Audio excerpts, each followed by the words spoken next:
College की यादें, love marriage की कहानी, राजनीति का सफ़र, टिकट ना मिलने की सच्चाई और फिर दो दो बार गवर्नमेंट जॉब छोड़ के तीसरी बार गवर्नमेंट जॉब ज्वाइन करना। आज हैं हमारे साथ ऐसे ही शख्सियत जिनसे हम आपको मिलवाने वाले हैं। मैं हूं हिमांशु और आप देख रहे हैं मुलाकात ऑन माइक, जहां हर बार होती है एक खास मुलाकात खास मेहमान के साथ। तो आज हैं हमारे साथ डॉक्टर वैभव विदानी। आपका हमारे पॉडकास्ट में आने के लिए बहुत बहुत धन्यवाद। धन्यवाद। तो आज हम जानेंगे इनकी कहानी इन्हीं की जुबानी। तो शुरू करते हैं डॉक्टर साहब। तो बताएं आप अपनी लाइफ की जर्नी कहाँ से शुरू करना चाहेंगे? लाइफ की जर्नी बाई बर्थ ही शुरू हुई थी, तो वहीं से शुरू करते हैं। मैं हिसार में ही अपना यहीं पे डोगरा मोहल्ले के पास खुराना अस्पताल होता था, वहीं पे मेरा जन्म हुआ था 1985 के अंदर। और डॉक्टर योगेश बिदानी जी के और सूर्य प्रकाश बिदानी जी मेरे दादाजी थे, उनके घर में पोता आया था। और फिर मेरी फर्दर जितनी भी पढ़ाई हुई वो कैंपस स्कूल में हुई, HAU के अंदर। और कैंपस स्कूल के बाद मैं अपनी कॉलेज लाइफ मैंने 1 साल ड्रॉप करके अबोहर के अंदर अपनी डिग्री कंप्लीट करी है, जो bachelor of homeopathy medical science की डिग्री थी। और वहाँ से मैंने पढ़ाई करके 2010-11 के बाद वापस हिसार मैंने आया फिर सोशल। ये तो आपने मतलब एक ही लाइन में अपनी पूरी जर्नी बता दी। हम बात करते हैं स्कूलिंग लाइफ आपकी कैसी रही? स्कूलिंग लाइफ मेरी, मैं कोई पढ़ाई में बहुत ज़्यादा इंटेलिजेंट वाला नहीं था। बस पास तो हो जाता था। डंडे लगते थे स्कूल में? डंडे तो लगते थे, मार तो हमारे टाइम की जनरेशन ने सबने मार खाई है, चाहे वो कोई भी बच्चा हो। मार भी खाई है, शरारतें भी करी है, बंक भी मारे हैं। और मतलब ऐसा कोई काम नहीं छोड़ा जो हमने नहीं किया? मतलब कि कह सकते हैं काइंड ऑफ, नहीं बहुत, मैं कभी गलत लाइन में नहीं। नहीं, वैसे तो देखो हर एज के अकॉर्डिंग, हाँ, हर एज के अकॉर्डिंग हर चीज़ करना भी जरूरी है उसमें। तो हाँ, शरारती में रहा हूँ। और घूमना फिरना, मस्ती इंजॉय करना, ये ही लाइफ का पार्ट है। तो वो स्कूल टाइम में भी वही था। तो स्कूलिंग टाइमिंग के बाद आपने डायरेक्ट अबोर आपने एडमिशन लिया अपना? हाँ, पहले मैं 1 साल मेरठ में गया था। मेरठ में मैंने BMLT थी जी। उसमें एडमिशन लिया था। लेकिन उसके बाद मैं वापस अपने होम्योपैथी फील्ड में, मेरे फादर मेरे ग्रैंडफादर सब होम्योपैथ थे, तो उसी फील्ड में आ गया था। तो ये होम्योपैथिक का आपने अबोर से किया? अबोहर से मैंने होम्योपैथी। तो हरियाणा में हिसार में उस टाइम अपॉर्चुनिटीज़ या कुछ ऐसा हरियाणा में एक भी कॉलेज नहीं था। उसके बाद एक कॉलेज आया था, उसकी स्टोरी भी मैं बताऊंगा। उसमें क्या था, वो आफ्टर मैंने जब कोर्स एडमिशन ले लिया था उसके बाद ये हरियाणा में एक प्राइवेट कॉलेज आया था, उससे पहले कोई कॉलेज नहीं था। तो रेगुलर रहता था या डिस्टेंस वगैरह से? नहीं, रेगुलर ही होता था। डिग्री आप मेडिकल की जो स्टडी है, डॉक्टरेट की जो स्टडी है, वो रेगुलर ही होती है, वो कभी डिस्टेंस स्टडी नहीं होती। तो कॉलेज लाइफ कैसी रही आपकी? कॉलेज लाइफ भी फुल ऑफ मस्ती? हाँ, हमारा बैच हमारे नाम से जाना जाता है कि भाई ये बैच के लोग हैं, ये ग्रुप है जो जिनके नाम से बैच चलता है। आज भी हमारे कॉलेज में मेरे बैच। तो आज भी वो यादें, पुरानी कुछ यादें याद रहती? बिल्कुल बिल्कुल, आज भी दोस्त जो थे, जो उस वक्त के, वो आज भी मिलते रहते हैं। अबोर वाले? हाँ, अबोहर वाले। और सबसे कनेक्शन भी है, मिलना जुलना भी है, बातचीत भी है, और दोस्ती अपने पल। वो टाइम, वो ऐसे टाइम है स्कूल लाइफ और कॉलेज लाइफ कि वो मेमोरेबल ही होती है। तो आजकल तो वैसे बच्चों के स्कूल में क्रश स्टार्ट हो जाते हैं, तो उस टाइम मेरे ख्याल से स्कूल में क्रश स्टार्ट नहीं होते। उस टाइम तो हमें नॉलेज ही नहीं होती थी इन चीज़ों की। लेकिन कॉलेज लाइफ में आने के बाद ऐसा कुछ? हाँ, कॉलेज लाइफ में भी था। मेरी तो मैरिज भी लव मैरिज ही हुई है। जिनके साथ था उनसे शादी हुई है। तो मतलब ये तो फिर आप लकी हैं कि मतलब आपको एक ही लव मिला और उसी को आपने कंप्लीट भी कर लिया, शादी कर ली। हाँ, कोई ज़्यादा नहीं, दोनों ही पढ़े लिखे थे। अच्छा, दोनों मतलब एक ही अबोहर कॉलेज में ही? हाँ, दोनों ही बैचमेट थे हम दोनों, मेरी वाइफ और मैं। तो आपको पता कैसे चला कि मुझे प्यार हो गया? प्यार हो गया ये, क्योंकि मैं आपको स्टोरी बताता हूँ। फर्स्ट ईयर की बात है कि मेरे साथ डॉक्टर नेहा बैचमेट थी जैसे मेरी।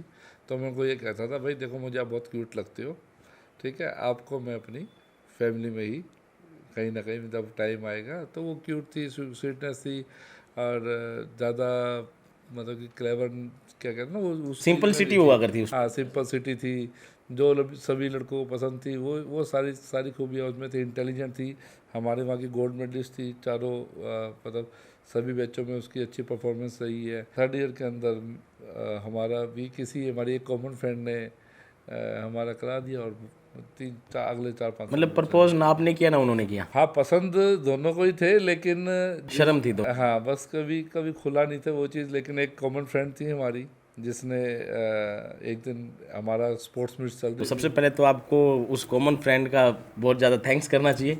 हाँ बिल्कुल बिल्कुल, वो उससे भी टच में हूँ, मेरी बात होती है, वो भी आज अभी हफ्ते पहले भी ये टॉपिक चलता रहता था। तो ये तो लाइफ की जो भी कोई ना कोई आपको जो डेस्टिनी मिलनी होती है, कोई ना कोई रास्ता मिलता ही है। तो इस हिसाब से मुझे उसका मतलब जो आप दोनों की एक कॉमन फ्रेंड थी, जब उसने दोनों को आपस में आपकी बातचीत करवाई या इधर की बात उधर करी, चिट्ठी इधर से उधर पहुंचाई, तो उसके बाद क्या रिएक्शन था आपका या उनका? मतलब जब फर्स्ट मुलाकात हुई, उससे पहले तो एज ए फ्रेंड मिल रहे थे आप, बस जब as a lover first time मुलाकात हुई कुछ? फेस पे मुझे आज भी याद है कि मेरे फेस पे बहुत स्माइल थी, मैं बहुत खुश था अंदर अंदर से, एक अलग से ही वो जो पॉजिटिव वाइब्स और वो जो एनर्जी आ जाती है, तो वो आ गई थी। और वो कई दिनों तक वो रही थी, मतलब कि आपके मतलब कि जो बॉडी लैंग्वेज बदल चुकी थी। और जो भी आपके दोस्त मिलते थे बोले क्या हुआ क्या हुआ, मैं जो उनको बता भी नहीं सकते थे, थोड़ा छुपा के रखना होती थी चीज़ें। तो उस टाइम तो जैसे मतलब एक ही लड़की के पीछे कई लड़के हुआ करते होंगे, ऐसा भी हुआ होगा? मतलब कॉमन सी बात है, मतलब अगर देखो थर्ड ईयर तक उसने मेरी मतलब कि उस वाइफ टाइम तो लवर कह सकते हैं। हाँ मेरी वाइफ के उसने किसी को इंटरेस्ट ना दिखाया, ना कुछ किया, ना कभी ऐसी कोई बात हुई। तो वो फर्स्ट ईयर के बच्चों के होते हैं कई जो जिनको होता है ना, सेकंड ईयर थर्ड ईयर तक आते आते उसमें तो पहले हो जाता था ना, ये मेरे वाली है भाई, कॉलेज में एडमिशन लेने से पहले तूने नहीं वो देखना इसकी जूनियर्स तरफ। के साथ होता था, जिनको वो करना था वो जूनियर सेलेक्ट करते थे कि भाई ये चीज़ ये मेरी लड़की है, ये ये तूने नहीं देखना इसको, ये तेरी भाभी है, ये तेरी भाभी है। हाँ ये तो जूनियर्स के साथ शरारतें होती थी ये वाली। तो मतलब कभी इसको लेके कभी कोई झगड़ा वगैरह नहीं हुआ आपका? मतलब जैसे बॉयज़ का आपस में झगड़ा होता था कि नहीं तू इसकी तरफ क्यों देख रहा है, तू इसको क्यों छेड़ रहा है, तू इसकी तरफ क्यों जा रहा है, कुछ ऐसा कोई इंसिडेंट? चीज़ का तो मेरा मतलब लड़कियों के पीछे कभी झगड़ा वगड़ा नहीं हुआ, हमारे वहाँ के झगड़े अलग होते थे। हमारे वहाँ पे होता था मतलब जैसे कि हम उस वक्त पंजाब हरियाणा दिल्ली वाले ये हाँ, वो थोड़े से अलग अलग बॉर्डर्स मतलब उसमें आते थे कल्चर में। और कुछ यूपी बिहार के लोग आए थे, वो थोड़ा सा मतलब उनका कल्चर अलग होता था। हमारी जब भी लड़ाई हुई है तो उस टॉपिक पे रही हमेशा। और हमारी बीच में हो जाती है, लड़ाइयाँ तो हुई है, कॉलेज में भी हुई है, लेकिन वो इस टॉपिक भी ज़्यादा रहती थी कि ये बच्चे वो कम्युनिटी अलग रहती थी, थोड़ा सा हम अलग रहते थे। लेकिन बाद में हम बहुत अच्छे, वो भी स्टार्टिंग के फर्स्ट वो ईयर में ही मतलब होती थी। समय निकलने के बाद हमें खुद को लगता है कि हम किस चीज़ के लिए लड़ रहे थे, वो चीज़ें तो ऐसा कोई मैटर भी नहीं करती थी, लेकिन वो हो जाता था, वो कंट्रोल में। वो भी जरूरी है। हाँ वो भी और लेकिन बाद में आज भी मेरे यूपी के मतलब उसका तो मेरे रूम पार्टनर रहे हैं, रूममेट रहे हैं, वही लड़के वही बच्चे। और कुछ एक इंसिडेंट भी हुआ था हमारे कॉलेज के अंदर कि उसके बाद सब कुछ ही बदल गया था। ओके। तो एक और पता कि एक जो फ्रेंड जिनकी बनती नहीं थी उनके साथ उनका रोड एक्सीडेंट हो गया था और वो सब एक्सपायर हो गए थे, मेरे बैच के बच्चे। उस इंसिडेंट के बाद हमने बहुत कुछ सीखा। आपको लाइफ में प्रैक्टिकल चीज़ें बहुत कुछ सिखाती है। तो उस एक इंसिडेंट ने ये सिखा दिया कि भाई लाइफ के अंदर सिर्फ और सिर्फ दोस्ती यारी और अच्छा टाइम आप बिता लो, नेगेटिव वाइब्स आपको कहीं नहीं लेके अच्छे लोगों का साथ। सबके साथ रहना चाहिए। सब अच्छे हैं, आप बस उनका आप अच्छे हो तो वो आपके लिए अच्छे है ही हैं, आपके लिए ज़्यादा बुरा वो कर नहीं पाएंगे। जब आपके अंदर वाइब्स ही नहीं मिलेंगी उसको नेगेटिव, आपसे पॉजिटिव वाइब्स मिलेंगी तो आपको उनसे पॉजिटिव वाइब आपको भी मिल जाएगी। तो अगर आपको याद रहा हो कि मतलब सबसे पहले आई लव यू किसने बोला था, आपने या उन्होंने? मैं नहीं बोला होगा, वो तो बहुत शाई थी और मुझे बाकी वैसे मुझे याद नहीं है, लेकिन बोला मैंने ही होगा। मतलब आपने इतनी हिम्मत जुटा ली थी बोलने की? हाँ वो तो हाँ तो हो ही गई थी ना, हाँ होने के बाद ही बोला था ना, हाँ तो जैसे उन्होंने उस टाइम तो करी फोन थी। वगैरह भी नहीं होते थे या फोन थे? थे, थे बिल्कुल उस टाइम थे, उस फोन फोन? थे। हाँ तो मतलब फोनिकली आपका स्टार्ट हो चुका था, हाँ मतलब तब बातचीत वो टाटा डोकोमो था, डोकोमो से डोकोमो फ्री फ्री होता हुआ करता था। था। हाँ तो तब ये वाली चीज़ें चलती थी कि कौन सा फ़ोन फ्री होगा, कौन सा इसमें फ्री होगा। वैसे ये जो जनरेशन आज ही जनरेशन जो है वो टाटा डोकोमो जैसे थे फ्री टू फ्री कॉल्स, या 99 की अगर हम बात करें 1990 के जो भी मतलब बच्चे रहे हैं या जो भी रहे हैं, उनको वो माहौल दोनों देखने वाला मिल नहीं पाएगा जो हम लोगों को मिला है। हाँ देखो भी जैसे उनके फ़ोन नहीं था, मतलब एकदम से नया नया फ़ोन आना मैंने मेरे पास जब फ़ोन था तब जब इनकमिंग के भी पैसे लगते 5 थे। रुपये 6 रुपये हुआ करती थी, इनकमिंग के भी पैसे इनकमिंग लगते के। थे। फिलिप्स डिगा का फ़ोन था मेरे पास, मेरा पहला फ़ोन था। और वो मुझे आज भी वो सीन याद है, मैं उसको कॉलेज में भी स्कूल में भी लेके गया था, केमिस्ट्री की लैब में चुपचाप चार्ज किया करता था। फ्लैप वाला वो ऐसे वाला था, वो शुरू में आए खोलता वही था। थे। हाँ फिलिप्स डिगा का फ़ोन था। और मैंने उस टाइम से लेकर आज की टाइम तो देखा है इस चीज़ में। तो मैं अभी आउट ऑफ स्टेट भी आउट ऑफ इंडिया भी गया था, वहाँ पे आज भी इनकमिंग के पैसे हैं, आउटगोइंग के पैसे हैं अभी हमारे भी? जैसे। मैं अभी कोलंबो की बात बता रहा हूँ आपको कि अभी भी वहाँ पे मतलब कि आउट गोइंग के आपके चार्जेस लगते हैं, ऐसा कोई प्लान नहीं है, कुछ नहीं है। और मैं हैरान हुआ था देख के कि भाई ये सिर्फ हमारे देश में ही मतलब एकदम से बिल्कुल फ्री कर रखा है। मतलब कोलंबो में तो बल्कि चार्ज लगता है कॉल करने का, कॉल वहाँ पे लोग व्हाट्सअप कॉल ज़्यादा यूज़ करते हैं कंपेरेटिवली नॉर्मल कॉल्स के। आपकी फैमिली का क्या रिएक्शन था जब आपने अपनी फैमिली को बताया कि लव मैरिज करना चाह रहे हैं, या जब उनको पता चला? नहीं, मेरी फैमिली ने कभी मतलब सिंगल डे भी ना मेरी साइड से ना डॉक्टर नेहा की साइड से। उनकी फैमिली में भी? हाँ, सिंगल डे से मेरे को अच्छी तरह याद है, इंटर्नशिप कंप्लीट हुई थी तो तब डॉक्टर नेहा की सारी बुक्स वगैरह वो मेरे घर पे ही इशारा रखे गए था। फर्स्ट टाइम उसके फादर मेरे पास हमारे घर आए थे और उसके 2-3 साल बाद हमने शादी भी कर ली थी। मतलब ऐसा हमारा फैमिली की तरफ से कभी कोई इशू नहीं रहा? मैंने कभी मतलब मेरे लिए ना मेरी फैमिली ने कभी कोई रिश्ता देखा, ना मेरी वाइफ की फैमिली वो देखने की नौबत ही नहीं आने दी आपने? तो पहले दिन से ही वो एक्सेप्टेंस था कि भाई दोनों एजुकेटेड हैं, दोनों अपना करियर बना लेंगे और सब कुछ ठीक लगा था उनको, तो फिर दोनों जगह से तो ये जो पॉडकास्ट है आपकी वाइफ देखेगी, तो उसके लिए क्या मैसेज देना चाहेंगे आप? देखो मतलब जो पहले वाले टाइम में हम मैसेज दिया करते ना, रात को फ़ोन पे बात करते थे या ऐसे करते थे, तो मतलब वो एक फीलिंग्स के साथ अब आप उनको क्या मैसेज देना चाहेंगे? पहले मतलब जैसे मुन्ना भाई पे वो देते थे रेडियो पे। मैं वाइफ को बस थैंक यू कहना चाहूँगा। Thank you for the being part of my life, क्योंकि वाइफ ने मेरी हर स्टेज में मेरे को सपोर्ट करी है। मैं मेरी लाइफ के हर डिसीज़न में उन्होंने मुझे सपोर्ट्स किया, और कोई भी कंडीशंस रह रही हो, चलती हो, या लाइफ में कुछ भी चल रही हो, उन्होंने मेरे को मेरे अगेंस्ट कभी नहीं गई। और आज तक भी, और मेरे बच्चों की परवरिश आज भी मैं थोड़ा सा बच्चों के ऊपर कम फोकस ध्यान कर पाता हूँ, और मैं थोड़ा बाहर ज़्यादा इन्वॉल्व हूँ। तो घर में बच्चों को जो इम्पोर्टेंस, जो टाइम और जो उनको रिलेशन, जो बॉन्डिंग देनी है, वो मेरी वाइफ कर रही है। तो वो बहुत एक अच्छी वो जॉब भी करती है, साथ साथ फैमिली रिस्पॉन्सिबिलिटीज़ को भी निभा रही हैं, बच्चों की केयर भी कर रही है। तो मैं अपना लकी मानूंगा इस चीज़ में कि भाई ऐसा पार्टनर मिला है कि जो लाइफ टाइम आपके साथ। सबसे ज़्यादा लकी आप ये है कि आपको पहला प्यार हुआ और पहला प्यार मिल गया। आज की जनरेशन में शायद ऐसा नहीं है। देखो प्यार आपको मिल जाए और लेकिन रिलेशंस के अंदर ना कामयाब करने के लिए आपको और आपकी वाइफ को एक दूसरे को सपोर्टिव जरूर होना पड़ेगा। आपको उस पर ट्रस्ट करना पड़ेगा, आपको उन पर ट्रस्ट करना, उन्हें आपको ट्रस्ट करना पड़ेगा। और ये भी हमने भी ना बिलीव के साथ साथ मेरे ख्याल से कम्युनिकेशन सबसे ज़्यादा जरूरी है। हाँ, कम्युनिकेशन के साथ साथ आप ये समझ के देख लो, क्योंकि जब हमारा फ्रेंड, लड़ाइयाँ सब में होती है, हमारी भी होती थी, लेकिन एक टाइम धीरे धीरे टाइम आएगा जब आप समझ पाओगे कि ये मेरी रिस्पॉन्सिबिलिटीज़ है, ये मेच्योरिटीज़ है, ये रिलेशंस है, ये हमारे लिए इंपॉर्टेंस है, ये हमारी परिवार की बॉन्डिंग्स है। जिस दिन आप उस लेवल पे आ जाओगे, उस दिन के बाद आपकी लाइफ ही बदल जाती है। उसके बाद आपको समझ आ जाएगा कि आपने कैसे आगे बढ़ना है लाइफ के अंदर, और हमने मिल के कैसे आगे रहना है, हमने मिल के अपनी फैमिली को कैसे आगे करना है, सारी फैमिलीज़ के अंदर कैसे रिलेशंस मेंटेन करने हैं।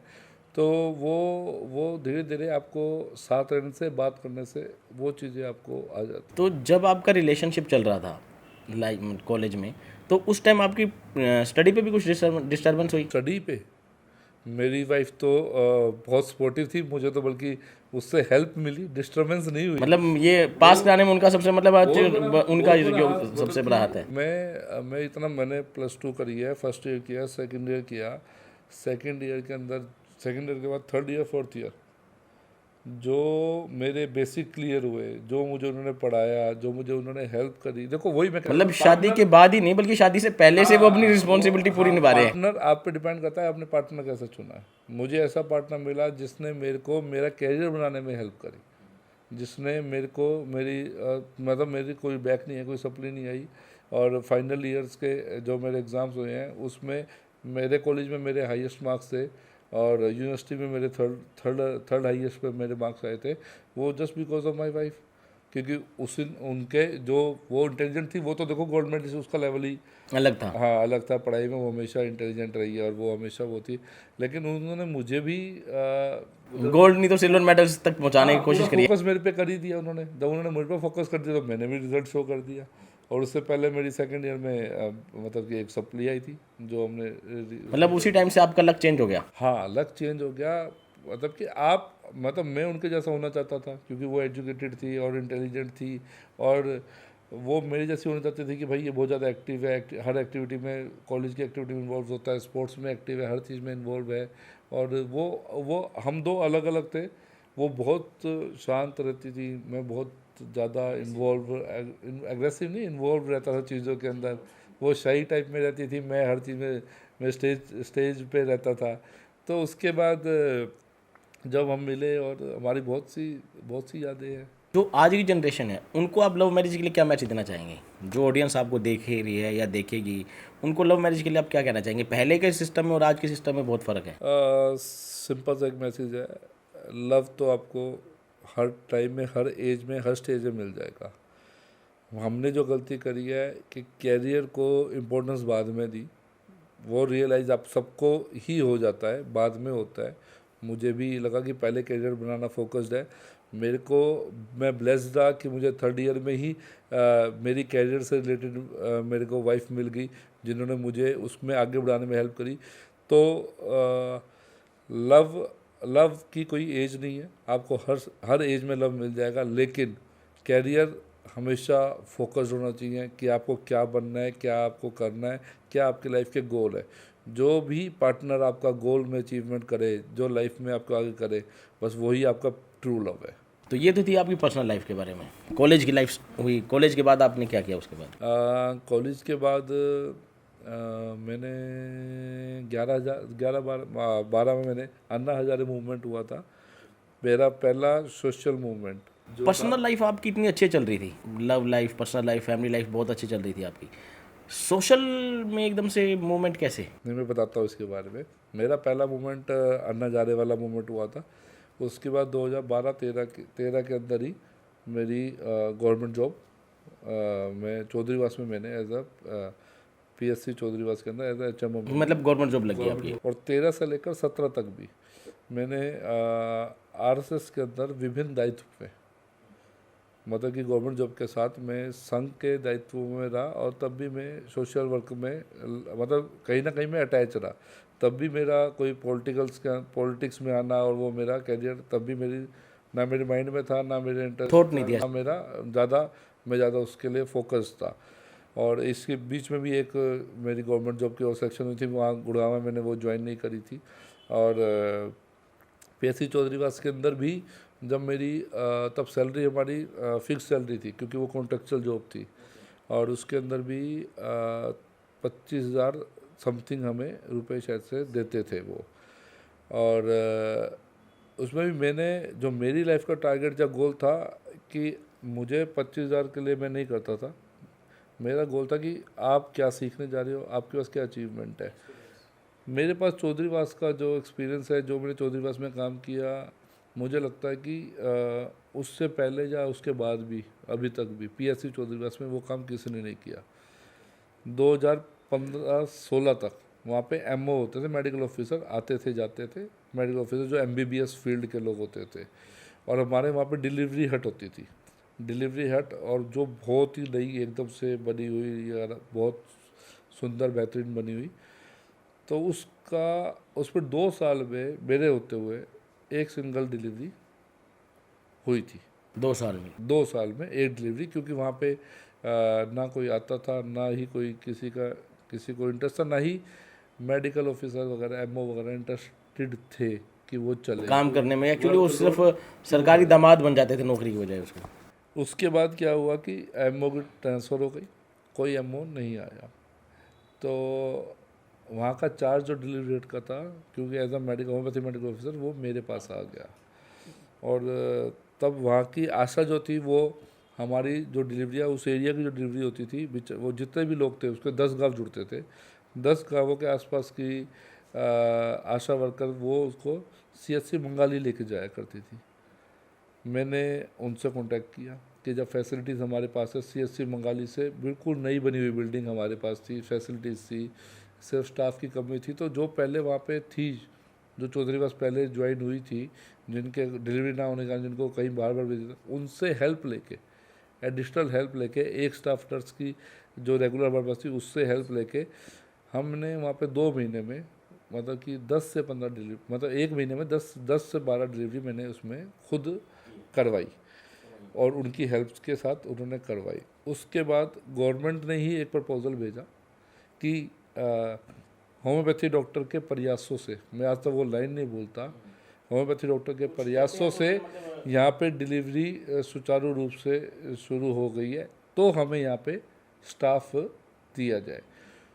उसके बाद गवर्नमेंट से जैसे ही हमने 2 महीने ये मेहनत करके, मेरे को इतना पता है मेरी 25,000 सैलरी हुआ करती थी, मैं हिसार से चौधरी दिन में 3 बार 4 बार भी गया हूँ, रात को 2 बजे भी गया हूँ अपने आप। मेरी लाइट दी है, मेरी फील्ड दी है मेरे को। आपका तो होम्योपैथी का था, उधर का कोई मैटर बनता भी नहीं था। लेकिन मेरा इंटरेस्ट था कि भाई मैं वहाँ पे हूँ, गवर्नमेंट सेक्टर में हूँ, तभी मैंने ये 2013-14 की बातें कर रहा हूँ मैं, अब 14-15 की, मैं पॉलिटिक्स में नहीं आया उस टाइम तक तो मतलब बीजेपी सरकार भी नहीं थी। हाँ 14 में आ गई थी, लेकिन मुझे 12-13 की हाँ, जैसे उस टाइम नहीं थी, जिस हाँ टाइम नहीं उस थी, टाइम। लेकिन मेरे को बस वो इंटरेस्ट था कि भाई मैं हूँ तो मुझे कुछ ना कुछ करना है, मैं खाली नहीं बैठ मतलब अपने सामने कुछ गलत काम हो रहा है तो उसको नहीं होने देना, और उसको हम अच्छा कर सकते हैं तो उसको अच्छा उसके करने की बाद ट्राई है। वहाँ के उन प्रयासों के कारण हमें 2 एम्बुलेंस मिली उसी हॉस्पिटल में, जिसके अंदर गाँव में गाँव में PSC चौधरी में 2 एम्बुलेंस मिली हॉस्पिटल के अंदर, जिसमें 4 ड्राइवर 4 EMT की जॉब्स आई। उसके अलावा 4 हमें वो मिली स्टाफ नर्स, ठीक है, 12 एक हमें वो मिली जो वहाँ पे दाई होती थी, जो होम डिलीवरियाँ करवा दिया करती थी, उसको वहाँ पे सैलरी दी साफ़ सफाई के लिए कि भाई वो घर पे नहीं करेगी, अपनी यहीं पे help हमारे यहाँ पे ही वो डिलीवरी आएगी। और एक गवर्नमेंट सेक्टर में रहते हुए भी ये भी था कि डिलीवरी हो, मतलब जो घर पे डिलीवरी नहीं होनी चाहिए, ये गवर्नमेंट का पूरा फोकस रहता था। तो उसमें भी हमने अपनी PSC को मतलब इतना आगे कामयाब करते कि हमारे एरिया के अंदर 0 होम डिलीवरी होने लग गई।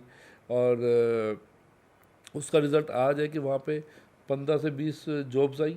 उस जॉब्स के अलावा वो डिलीवरी हट आज भी रेगुलर चल रहा रेगुलर चल रही है। है। गाँव में 2 एम्बुलेंस लाना भी बहुत बड़ी बात है। हाँ, मैंने वहाँ पे 30 डिलीवरियाँ तक हाईएस्ट मेरे टाइम में करी हुई है, करवाई थी। और मुझे पता है कि कुछ उस टाइम पे अधिकारी थे जो इस बात से खुश नहीं थे भी काम हो रहा है, कि तूने हमारा वर्कलोड बढ़ा दिया, काम बढ़ गया उनका। हाँ तूने क्यों मुसीबत ली और तू क्यों ये तूने क्यों किया। लेकिन मुझे आज भी इस चीज़ का बहुत मुझे खुद को प्राउड है कि मैंने एक चौधरीवास में मैंने काम 5 साल मैंने चौधरीवास में जॉब करी है, 2013 से 17, 4 साल 4.5 साल मैंने वहाँ पे जॉब करी है। और मैं उस गांव को सिर्फ सैलरी उनसे सैलरी ये नहीं कि मैं सैलरी लेके आया हूँ, मैं उस गांव में उस जगह पे कुछ अपना आज भी ऐसा करके आया हूँ जो हमेशा ज़िंदगी भर याद रहेगा। तो अचीवमेंट मैं लेके आया हूँ उस गांव से भी। 17 के अंदर फिर वो जॉब छोड़ने का रीज़न? मैं 2017 में ही रजिस्ट्रार की पोस्ट पे ज्वाइन हो गया था। ओके, तो आप 2017 में ही रजिस्ट्रार की पोस्ट पर ज्वाइन हो? 2017 में इंटरव्यू हुआ था मेरा, 2017 में रजिस्ट्रार ज्वाइन हुआ था। ज्वाइन होने के कुछ दिन के बाद 4 या 5 दिन के बाद ही कोर्ट में कोई केस चला गया था जिसमें होल्ड पे कर दिया गया था कि 2017 से फिर वो मेरी लाइफ का ऐसा चैलेंजिंग टाइम था कि भाई जॉब भी छोड़ दी थी वहाँ से उस टाइम? जॉब 14 बस छोड़ दी, रिज़ाइन दे आया था, यहाँ पे ज्वाइन कर यहाँ ज्वाइन कर नहीं सकते। मेरी एक बिटिया हो चुकी थी और वो भी उस वक्त 3-4 साल की हो चुकी थी। और यहाँ पे उन्होंने होल्ड पे कर दिया कि जैसे आपका डिसीज़न आएगा। उस टाइम तक आपकी वाइफ जॉब करती थी कैसे? वाइफ की जॉब 17 में ही लग गई थी। तो वाइफ की जॉब भी 17 में लगी जब आपकी इनकी आई? वाइफ की जॉब लगी थी मार्च 17 में, फतेहाबाद उन्होंने ज्वाइन किया था और मैंने दिसंबर 17 में रिज़ाइन दे दिया था। मैंने दिसंबर 17 छोड़ दिया। उसके 4-5 दिन के बाद फिर वो एक टाइम ऐसा आया था कि अब ये क्या होगा। एकदम से बहुत अच्छी लाइफ चल रही थी, सैलरी आ रही थी, ठीक है, उनकी भी आ रही थी, हमारा घर चल रहा था और कुछ भी नहीं था। मेरी सोशल फील्ड में इंटरेस्ट था तो मैं RSS के थ्रू डिफरेंट प्लेटफॉर्म पे काम कर रहा था। उस टाइम मैं आरोग्य भारती में उससे पहले हुआ आरोग्य भारती में दायित्व था मेरे पास। तो आरोग्य भारती में दायित्व आपको याद हो नेपाल में भूकंप आया था, बिल्कुल। मैं नेपाल गया था 15 दिन के लिए अपनी टीम के आरोग्य भारती की टीम के साथ। वहाँ पे हमने मेडिकल्स के कैंप लगाए थे और वहाँ पे भी मैंने जो एक्सपीरियंस ये सब RSS की तरफ से? हाँ, संघ की तरफ से ही मुझे जिम्मेवारी मिली गई थी। और वहाँ पे मुझे आज भी याद है 10,000 फीट ऊपर हम 4 पहाड़ियों पर चढ़ गए थे। मैंने वहाँ पे एक डिलीवरी कराई थी एम्बुलेंस के अंदर। वहाँ पे भी डिलीवरी कराई थी आपने? हाँ, मैंने ये जो एक्सपीरियंस यहाँ मुझे मिला था, वहाँ के जो उसको रेफ़र कर दिया था, किसी को वहाँ पे नहीं था, मैंने वहाँ पे एक डिलीवरी कराई थी। मुझे आज भी याद है 2017 के अंदर जब वो भूकंप आया था, मेरी जस्ट ये 16 जब भी 16-17 का टाइम होगा तब मैं एक डिलीवरी वहाँ करा के आया था। और बहुत सारे प्लास्टर लगाए थे हमने, बहुत सारी मेडिकल रिलीफ के कैंप जो भी थे हमने, जो भी आपसे बन पाया आपने अपनी अपनी 10 से 15 दिन का हमारा मतलब कि वो ट्रिप रहा था। मेरे साथ 7-8 बंदे गए थे, मेडिकल आरोग्य भर्ती में मैं ही था और बाकी सब हेल्पर थे, और उनके साथ वहाँ पे भी मैं मतलब कि वो काम करके आया था। 17 का टाइम मैं बता रहा था। हाँ, जैसे जॉब छूटने के बाद का जो समय था वो तो निकालना ही मुश्किल हो गया होगा एक बार तो। हाँ, एक बार तो लाइफ में कहते हैं डिप्रेशन आ जाता है, एग्रेसिव हो जाते हैं बंदे की अब क्या होगा। तो मेरे साथ भी वही स्टेज आई थी कि भाई एकदम से ये लाइफ में अब ये क्या हो गया। और मैं आज भी नहीं बोलता, मैंने अपनी वाइफ को कहा था, पापा को कहा था, सिस्टर को कहा था, भाई मुझे नहीं पता, मेरी ये लाइफ ऐसे इतनी स्मूथ चल रही है, ठीक है, मेरे को ये दिक्कत हो गई तो मेरे को सपोर्ट करो। तब उन्होंने मुझे फाइनेंशियली सपोर्ट भी करी, ठीक है। और वो 3-4 महीने, 4-5 महीने मतलब कि ऐसे गए थे कि मैं 3 महीने 4 महीने के आसपास कि भाई एक बंदा जो जो 24 घंटे काम करने वाला हो, एकदम से वो एकदम खाली हो गया। और मेरा मतलब उसका माइंडसेट बड़ा मुश्किल था अपने आप को संभालना। फिर एक फील्ड मैंने चुनी, क्योंकि मैं थोड़ा एनिमल लवर था और मैं डॉग लवर मैंने देखा है आपको, मैंने आपकी प्रोफाइल चेक करी है एफबी पे। हाँ, मैं एनिमल लवर था। तो एनिमल्स के ना ABC के टेंडर हुआ करते थे, एनिमल बर्थ कंट्रोल के टेंडर हुआ करते थे। तो मैंने एक अपने फ्रेंड वेटनरी डॉक्टर की हेल्प लेके कि जो मेरी वो फील्ड थी, मैं सेवा उसमें करता था, उसके गवर्नमेंट टेंडर लेना शुरू करिए। और मेरा टारगेट ये था कि भाई मैं सेवा के साथ साथ करूँगा। मैं माइंड में मेरा माइंड क्लियर था कि भाई सेवा वाला काम करना है, और जो लोग इसमें घपला करते हैं मुझे वो चीज़ें नहीं करनी है, मेरे को वो नहीं करना। मैंने एक क्वालिटी और बहुत बढ़िया 2 साल टेंडर के अंदर इन्वॉल्व हुआ, वो मुझे मिला। मैंने कम रेटों में मैंने टेंडर लिया, और वहाँ से मैंने अपना एक कैरियर ही अलग बना लिया। मतलब कि मैंने सेवा के साथ साथ मतलब मैंने हेल्दी इनकम कमाई।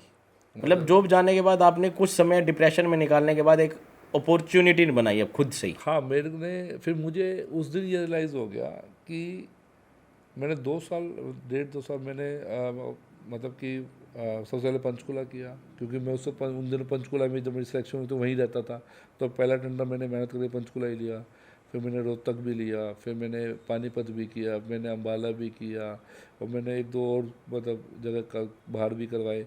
तो ये 5-6 कैंप के अंदर मुझे इतना समझ आ गया कि वैभव फील्ड में, चाहे बेशक से होम्योपैथिक फील्ड में ना अर्न कर पा रहा हो, अदर फील्ड में भी, क्योंकि मैं होम्योपैथिक प्रोफेशन में भी नहीं जा पा रहा था। मैं उस प्रोफेशन में जा पा रहा था कि जॉब का आपका केस चल रहा था जो है ना, कि कभी भी कभी भी ज्वाइन हो सकता है। तो मैंने वो चुना, और उसमें मैंने भी इतना अर्न किया कि मैंने अपना एक आधी जगह इन्वेस्टमेंट भी कर दी और वो भी कर लिया। लेकिन मेरी लाइफ के अंदर उस एक्सपीरियंस ने मुझे एक ऐसा कॉन्फिडेंस दे दिया कि मैं कुछ भी कभी भी कहीं भी कर सकता हूँ। किसी भी स्टेज में कहीं पे भी हूँ, मैं हार नहीं मानने वाला, मैं हर स्टेज से लड़ के कामयाब होकर बाहर निकल सकता हूँ। ये मैंने अपने उस पूरे टाइम में सीखा। और यही मुझे लगता है कि आप अगर मेहनत करने वाले हो, अगर आप काम करने वाले हो ना, तो ऊपर से अपॉर्चुनिटीज़ की कमी नहीं है। भगवान आपके साथ बैठा है, ठीक है, गुड वाइब्स, नियत अच्छी है तो अपॉर्चुनिटी मिस मिलेगी। तो आपके साथ अपॉर्चुनिटी नहीं है। तो फिर मैं इस तरह धीरे, जब मैं जॉबलेस हुआ और फिर मैं ये अपॉर्चुनिटीज़ ये करने लगा। फिर 19 में 19 के स्टार्टिंग में 2019 में पॉलिटिकल लाइन में मैं पॉलिटिकल में एकदम से एंट्री कैसे की आपने? एक तो मैं पहले जॉब रही नहीं थी। जॉब के साथ साथ जैसे आप चलो मैं एक डॉग्स का रह जाता हूँ बीच में क्वेश्चन, वैसे डॉग्स का कोई मैटर नहीं था। आजकल के जो डॉग्स हैं मतलब वैसे मतलब बहुत से कुछ डॉग्स ऐसे हैं जो चलते हुए बच्चे को या बच्चों को, मैंने बहुत सी फेसबुक पे वीडियोस देखी हैं, वो बच्चों को काट रहे हैं, या मतलब घर के भी जो उनको मतलब जो पालते हैं उनको भी काट रहे हैं, सड़क पे कोई जा रहा है उसको भी काट रहे हैं। तो उसके लिए मतलब डॉग लवर्स अपनी जगह सही हैं, लेकिन जिन्होंने अपना कुछ खोया है वो अपनी जगह सही हैं। मुझे लगता है आपने अगर देखा हो ना, कि लोग ना शेर भी पालते हैं। दुबई जैसे शहर। शेर से ज़्यादा तो कोई जानवर नहीं होगा जो मार देता होगा या कुछ भी करता होगा। तो बस कभी यही है, मेरा 2 साल का बेटा है। मैंने देखी आपकी, मतलब मैं आपको बोलने वाला था, उसमें क्या है, मैंने देखा है कि जो आपका बेटा है और वो जो एक ब्राउन कलर का डॉग है, वो दोनों एक दूसरे के मुंह में मुंह डाल के फोटो डाली हुई है आपने फेसबुक पे। हाँ हाँ, मेरा मेरा बेटा है, वो 2 साल का ही है अभी, और वो एनिमल लवर है। और वो कोई भी स्ट्रीट डॉग हो, चाहे हमारी गली का, जो कोई दूसरी गली का भी हो, वो उसको हाथ लगा लेता है, प्यार कर लेता है, उसको खाना खिला देता है, क्योंकि उसको मैंने यही चीज़ सिखाई है। और बचपन से आप क्या सिखाते हो? डॉग हट, बस यही हट। डॉग आ गया, हट आपने कर दिया, आपका बच्चा भी हट करेगा, वो कुत्ता समझेगा भाई ये तो मुझे हट करके मार रहा है। मैंने उस जनरेशन को, मतलब उस डॉग के और अपनी जनरेशन, मतलब हमारे बच्चों की और अपने साथ फैमिलियर मिलाया, तो वो आपका फैमिलियर है। कहते हैं ना, कुत्ते से ज़्यादा वफादार कोई नहीं यही है। चीज़ होती है। कुत्ते से ज़्यादा वफादार कोई चीज़ नहीं। मैं आपको ये 100% प्रूफ है। आप उसको 20 थप्पड़ मार लो, अगर आप उसको प्यार करते हो, वो आपको कूदेगा, आपको लाड करेगा, वो आपसे नाराज़गी दिखाएगा, शो वो जैसे करेगा। छोटे छोटे बच्चों को डॉग्स काट जाते हैं, उसके पीछे क्या रीज़न रहता है? हट, सिर्फ एक हट। क्योंकि हम माँ बाप हम उसको सिखाते यही है कि गली का कुत्ता आ रहा है ना, इससे दूर हो जाओ, हट हट जाओ, गली का कुत्ता आ रहा है। हम अपनी सेफ्टी के चक्कर में उनको मतलब अपना दुश्मन बना लेते हैं। अग्रेसिव हो जाता है वो। हाँ, तो उसको डॉग को भी पता है ना ये, कि भाई ये तो मेरे फैमिली है ही नहीं, ये तो मुझे हट करते हैं, मुझे भगाते हैं, ये मेरे फैमिली मेम्बर नहीं है। बस सिर्फ एक ही हट। बचपन से दिखाओ उसको खाना खिलाना, बचपन से दिखाओ, वो आपके आसपास किसी को आने नहीं देगा। मेरी वाइफ डॉग से बहुत डरती थी, ठीक है, और जब उनकी जॉब लगी तो वो ऑटो पे जाती थी सिविल हॉस्पिटल के लिए। तो जितने भी गली के डॉग्स थे, पहले वो गली में जैसे डॉग होता था वो घुसती नहीं थी। फिर जब उनको लगा खाना खिलाना, जब उनको प्यार दिखा और मेरा इतनी ज़्यादा इन्वॉल्वमेंट लिखी, तो सब क्या करने लगे। फिर घर से लेकर ऑटो तक डेली डॉक्टर नेहा को 5-6 डॉग गली के उसके आसपास होते थे, किसी को उनके कोई बाइक नहीं आ सकती थी, कोई नहीं। वो प्रोटेक्शन जैसे होते सिक्योरिटी गार्ड, वो अपना काम वो करते थे, और वहाँ तक छोड़ के आते थे, और फिर दोपहर को अपने आप लेके आते थे। वो आपके प्रोटेक्टर हैं, आपको बिना पताए। अगर आप उनको प्यार कर रहे हो, आप उनको खाना खिला रहे हो, तो ये समझ लो आप अपना, मतलब वो आपको रिटर्न दे रहे हैं, आपको प्रोटेक्शन दे के।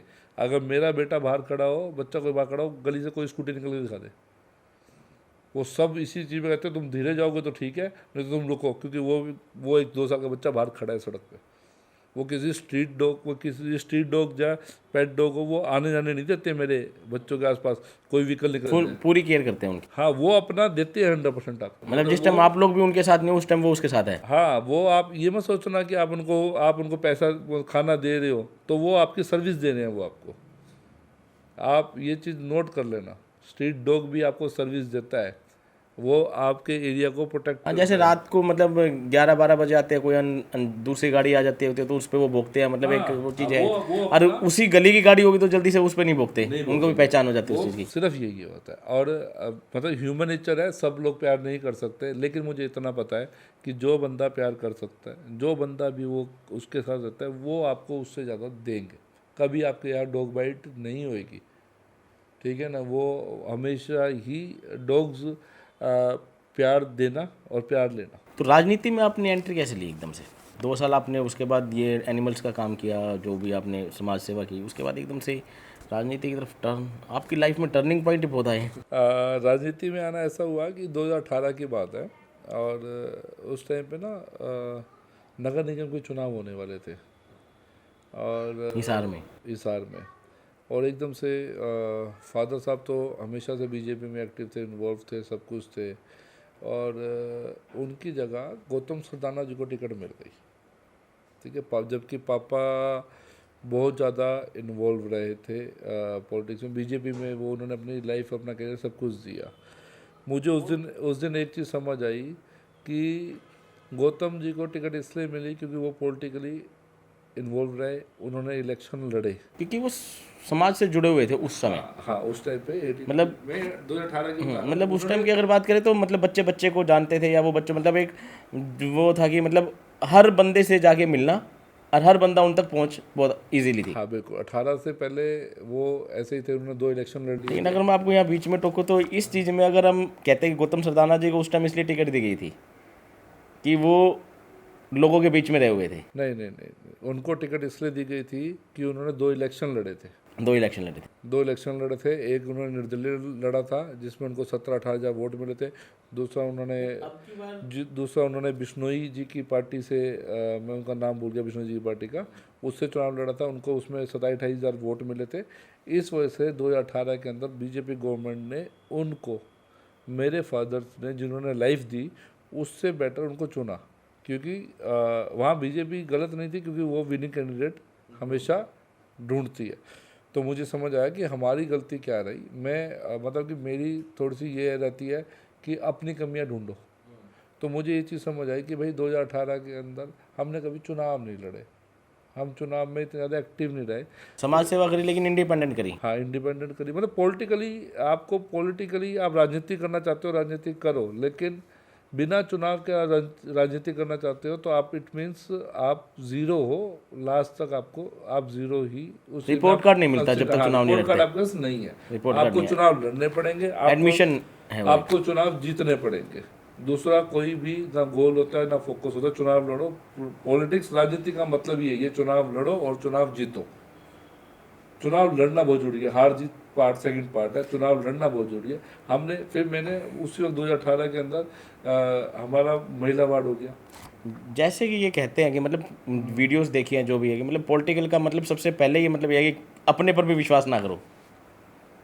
नहीं, विश्वास के बिना तो कोई आगे बढ़ नहीं, वैसे जो पॉलिटिक्स का मतलब कहा जाता है कि मतलब वो है, तो कहीं आपको लगता है कि आपके फादर के साथ भी वही हुआ?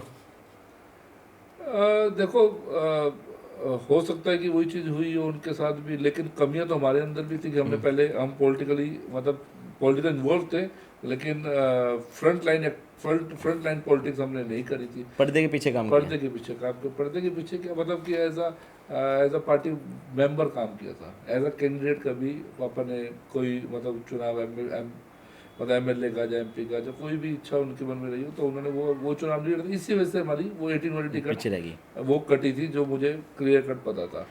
और 18 के बाद फिर मैंने डिसीजन लिया, पापा ने डिसीजन, मतलब मेरे अंदर बहुत ज़्यादा वो हुआ कि भाई वार्ड की पॉलिटिक्स है, और अब तो लहर भी उस वक्त बीजेपी की चल ही रही थी। और मतलब कि 7 तारीख को फॉर्म भरना था, 6 तारीख को हमने ये डिसीजन लिया, 12 तारीख को चुनाव था, जो मुझे अच्छी तरह याद है। 6 तारीख को हमने डिसीजन लिया, जैसे ही ये मिल गई मेयर की टिकट, कि अब हमें नहीं मिली है मेयर की टिकट, और उसका रीज़न ये है कि आपने कभी चुनाव लड़ा नहीं।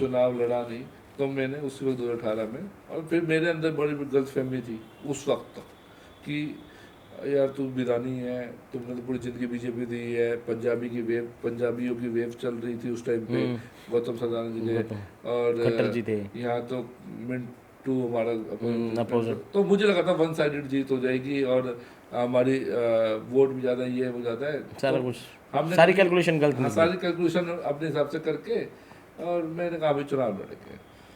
6 तारीख को हुआ, 7 तारीख हम फॉर्म भरने में, उस फॉर्मेलिटी में लग गए। 8 तारीख से हमने चुनाव शुरू किया, 8, 9, 10, 11, अच्छा मतलब 4 दिन ही। 4 दिन हमने चुनाव लड़ा।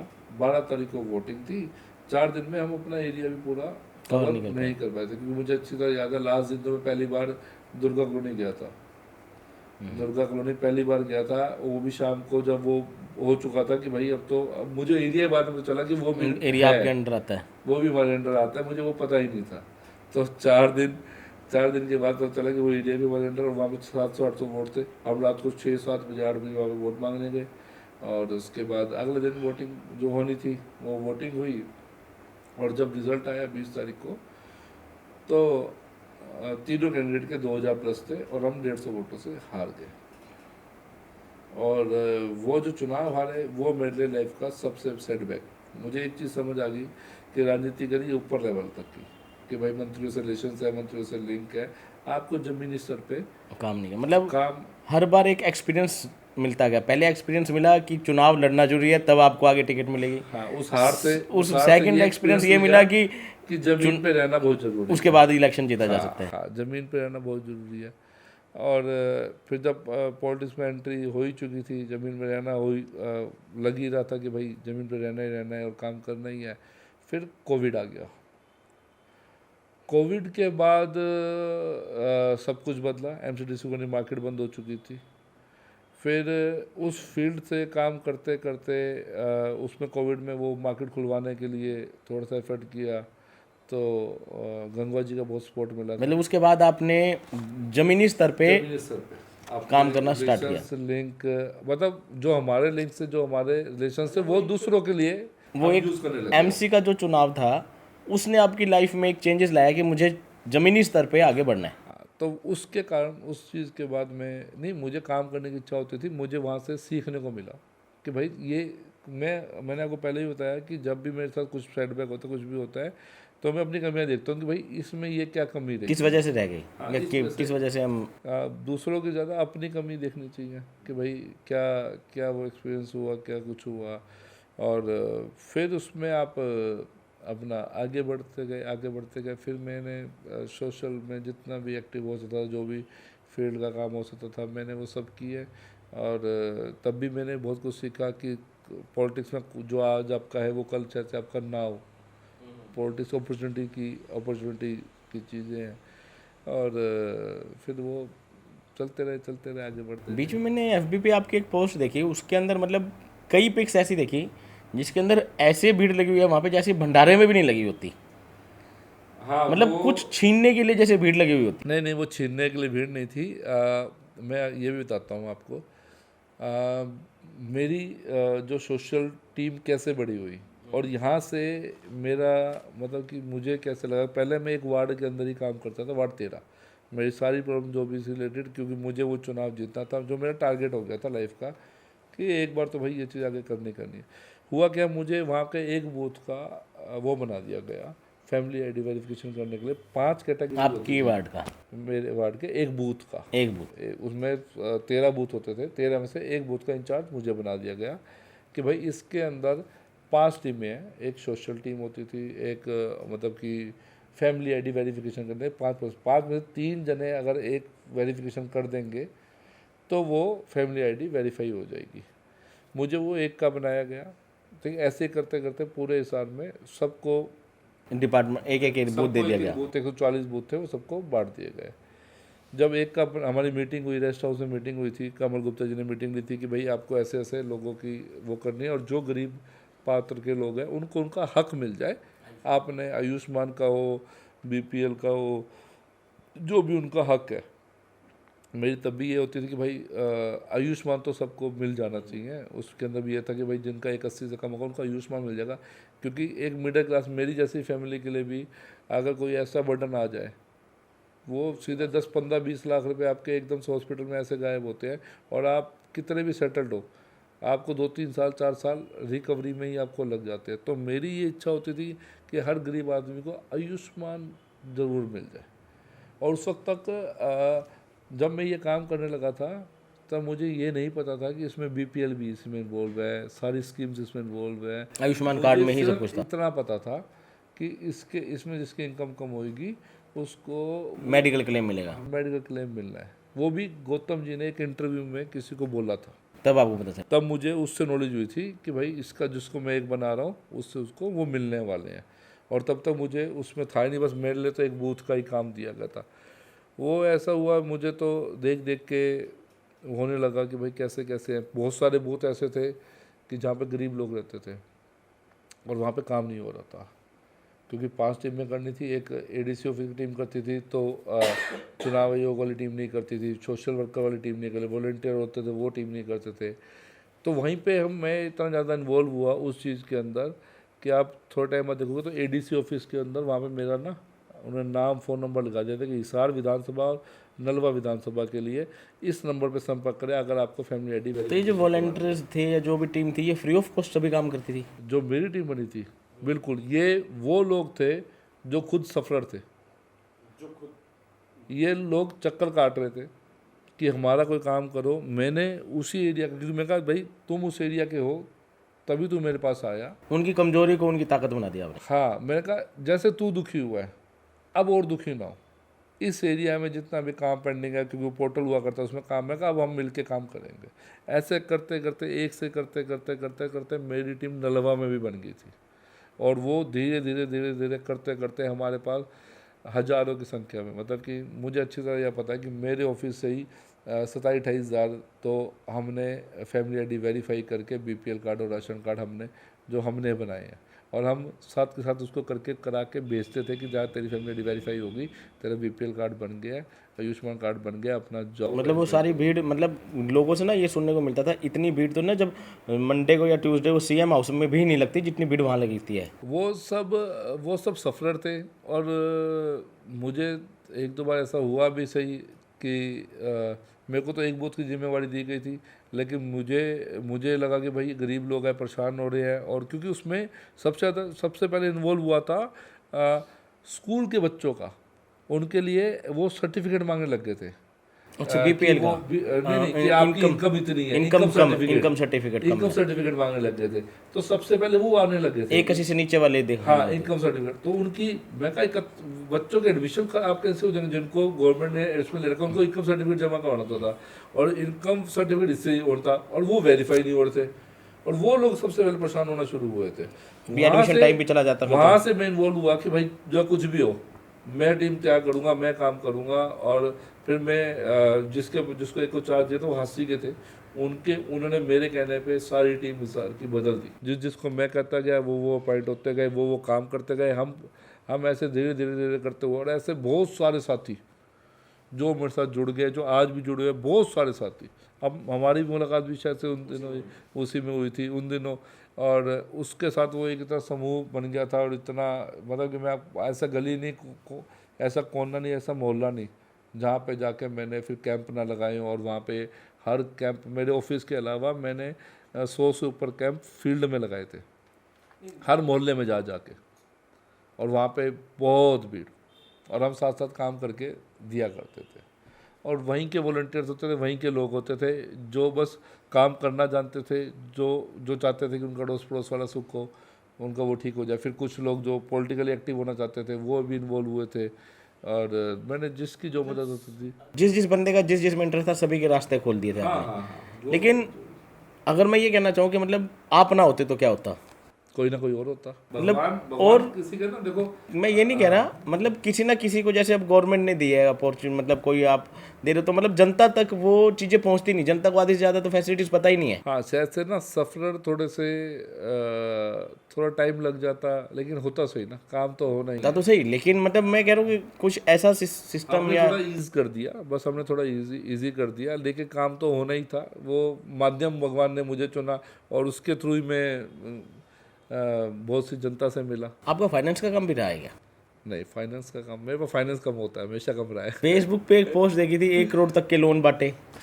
अच्छा वो भी गवर्नमेंट की स्कीम होती थी, वो गवर्नमेंट की स्कीम थी, स्पेशल एक बोर्ड लगा हुआ है, मतलब पोस्ट डाली हुई है कि 1 करोड़ तक के लोन बांटे वैभव विधानी ने। हाँ, नहीं, वो मेरे नहीं थे, वो मेरा गवर्नमेंट की स्कीम होती थी, रेडी पटरी की, मोदी जी ने चलाई थी कि रेडी पटरी की स्कीम होती थी। लोगों को, अब लोग अवेयर नहीं थे कि बिना ब्याज की स्कीम है, आप करो। आज जो वो 10,000 वाले थे, आज वो आप 2-2 लाख तक पहुँच चुके हैं। अच्छा, मतलब लोन भी उसमें बढ़ता था बाद में? हमने बांटे हैं, और मैंने इसमें नहीं, बढ़ जाता था, जैसे 10,000 से 2 लाख तक बता रहे हो आप। मैं बताता हूँ आपको स्टेज क्या हुई थी। उस टाइम पे उनको सिर्फ रेडी पटरी वालों को के लिए ये स्कीम आई थी कि 10,000 रुपये आपको हम देंगे आपके बिजनेस में सपोर्ट करने के लिए। तो उस टाइम पे लोग अवेयर नहीं थे। मैंने वो कैमरा, नगर निगम का काम था, लेकिन नगर निगम इतना फ्रूटफुल तरीके से कर नहीं पा रहा था, उनको सक्सेस नहीं मिल रही थी, उनको समझ नहीं आ रहा था कि कैसे करना है, क्या नहीं करना है। वहाँ पे वो मैंने अपने मेडिकल कैंप लगाए स्कूल्स में, गरीब बस्तियों में, क्योंकि मैंने उन बीपीएल लोगों के साथ में रह चुका था, क्योंकि मैंने उनका सर्टिफिकेट बनाया था, मुझे पता था कौन कितना कौन है, गरीब मतलब है, आपको कौन से एरिया में कौन काम कर रहा है, किस बंदे को पकड़ना है, कैसे आप आयुष्मान के साथ साथ आपके पास एक डाटा इकट्ठा हो गया कि जो इनकम से कम है उनको लोन की भी रिक्वायरमेंट रहेगी। हाँ, वो डाटा तो आज भी वो डाटा तो है ही, जो मेहनत करी हुई है डाटा, तो मेहनत अभी कभी खराब नहीं होती। तो मैंने उस एरिया के अंदर स्पेशल उनके बीच में जाके उनके फैमिली आईडी से, उनकी उस फैमिली आईडी से, उनके उन बीपीएल के उस प्रोसेस से उन सबको वो लोन दिलवाए, और वो ज़्यादा नहीं तो आप ये समझ लो हमसे 10-12 हज़ार लोगों तो हिसार में, मतलब कि पहले 10-15 दिन में ही हमने अपना इतना लोगों को लोन दे के फिर बैंकों से लोन क्लियर करा के उनको मिल गए। आज जो वो 10,000 लोन जिन्होंने भर दिया रिटर्न वापस कर दिया, उनको उसके बाद वो 20,000 मिले बैंक से ही। जिन्होंने वो 20,000 भर दिया उनको फिर वो 50,000 मिले। उनकी गुडविल देख के उनको लोन बढ़ाते हाँ, और आज वो और ये सारा लोन गवर्नमेंट ऑफ अपना इंडिया की तरफ से मोदी जी की स्कीम है, बिना ब्याज के लोन है ये। आपको सिर्फ और सिर्फ वो किस्तें आप अगर टाइम पे भरते हो तो आज वो 2-2 लाख तक भी वो बच्चे पहुंच चुके हैं। वो लोग जिन्होंने टाइम टू टाइम अपनी किस्तें भरी हैं, सब कुछ काम किया है, और वो आज 2-2 लाख रुपए का भी अपने बिजनेस को आगे बढ़ाने के लिए। वही मेरा तब गरीबों से टच हो गया था, तो मैं कोई भी, मुझे लगता था कि बस टीम है, सब बड़े, सबका साथ है, तो कोई भी ऐसे बेनिफिट ना हो। और उसके बाद कि वो दूसरों को हमें देख के तो लोगों ने बहुत कुछ शुरू किया था कि फिर लोग भी होने लग गए थे, फिर CSC सेंटर से आने लग गए थे। इनको जब जब ये भीड़ देखने लग गए कि भाई इसके पास तो इतने लोग आते थे, ज़्यादा तो इतनी भीड़ को देखते हुए मतलब कुछ नेताओं में कुछ हलचल मची। हाँ, बहुत बची थी। बहुत लोगों ने तो CSC सेंटर खोल दिए थे, कैंप लगाए अपना, भी वो भी मतलब लगाने लगे थे। यहाँ की भीड़ खत्म करने के लिए। नहीं, वो भी सोशल काम हो जाता है, लेकिन दिक्कत ये थी ना कि हम तो हमारी भीड़ तो कम हो नहीं सकती थी, क्योंकि हम थे उस पार्ट, वो सिर्फ एक CSC सेंटर खोल के बैठे थे कि भाई वो नॉलेज दे सकते थे। हम थे जो करने वाले, हम वेरीफाइड थे। हम इनकम लोगों को वेरीफाई करके उसको साथ साथ रिजल्ट दे सकते थे। हमारा हमारा काम करने का आपका हैंड टू हैंड होता था, वो CSC में आगे फाइल जाती, फिर वेरीफाई होता, फिर वो आता, वेरीफाई तो हमने वो आपने करना, तो डायरेक्ट आपके पास आता वो था। हम नहीं करना था। लेकिन लोगों में ये हुआ कि भाई इस चीज़ से भाई भीड़ आती है, आप लोगों के बीच में जाते हो, जो जिन के भी पॉलिटिकली। मैं यही पूछना चाह रहा था, मतलब नेताओं में या जो मतलब टिकट के दावेदार थे या मतलब जो पॉलिटिक्स में आगे आना चाहते थे, मतलब आपने एकदम से सभी के ऊपर पानी फेर दिया। पानी तो नहीं फेर, पानी तो उन्होंने फेर दिया लास्ट में आगे। पानी मैंने अपनी मेहनत करी, लेकिन एक देखो आगे बढ़ने के लिए, दिखाने के रिस्पॉन्स दिखाने के लिए मुझे उसके बाद बहुत सारी जिम्मेवारी मिली, दायित्व मिले। संगठन में दायित्व ऐसे बहुत आसानी से नहीं मिलते। मेरा पहला मुझे इसके बाद लाभार्थी प्रकोष्ठ का दायित्व मिला। आदमपुर चुनाव में मुझे लाभार्थियों से संपर्क करना दायित्व मिला, क्योंकि मैं लाभार्थियों से कनेक्टेड ये सारे काम करता था। उसके बाद जिला ने मुझे, भारतीय जनता पार्टी ने जिले का सिर्फ सचिव बनाया। आप जितना एक्टिव आपको देखा गया है मेरे हिसाब से, मतलब जिसने इतने छोटे टाइम में इतनी बड़े लेवल तक गया है, मैंने आज तक नहीं देखा किसी को सोशली या राजनीतिक इतने आगे बढ़ते हुए। देखो, मेरे को मैं मेहनत करने वाला बंदा हूँ। मुझे लगता है कि मेरे पास जितना भी टाइम, मैं जब भी कोई काम करता हूँ मुझे 100% उसी में रहना होता है। मैं सेकंड में दाएं बाएं डिवाइड होना, ये करना वो करना, मैं वो चीज़ मेरे से होती नहीं है। और भगवान ने मुझे चुना हुआ है कि कोई ना कोई आपको सोशल काम आपसे करवाना ही कोई है। ना कोई मिलता है। पहले आपको ये करना है, फिर आपको आगे बढ़ना है, फिर आपको पहले आपको ये तो काम ये जो आप समाज सेवा कर रहे थे, कहीं ना कहीं 1% सत्ता का भी लालच था कहीं? सत्ता का लालच के बिना कोई आगे नहीं बढ़ सकता। मैं झूठ नहीं बोलूँगा, बिल्कुल इंटरेस्ट था। लेकिन चूँकि मैं ना अनिल विज जी के साथ बहुत जुड़ा रहा हूँ। अगला क्वेश्चन मेरा उनसे रिलेटेड रहेगा आपका। मैंने उनसे 2014 के अंदर, मैं सूट बूट वाला बंदा था। डॉक्टर है, गवर्नमेंट एम्प्लॉई है, सूट बूट वाला रहता था।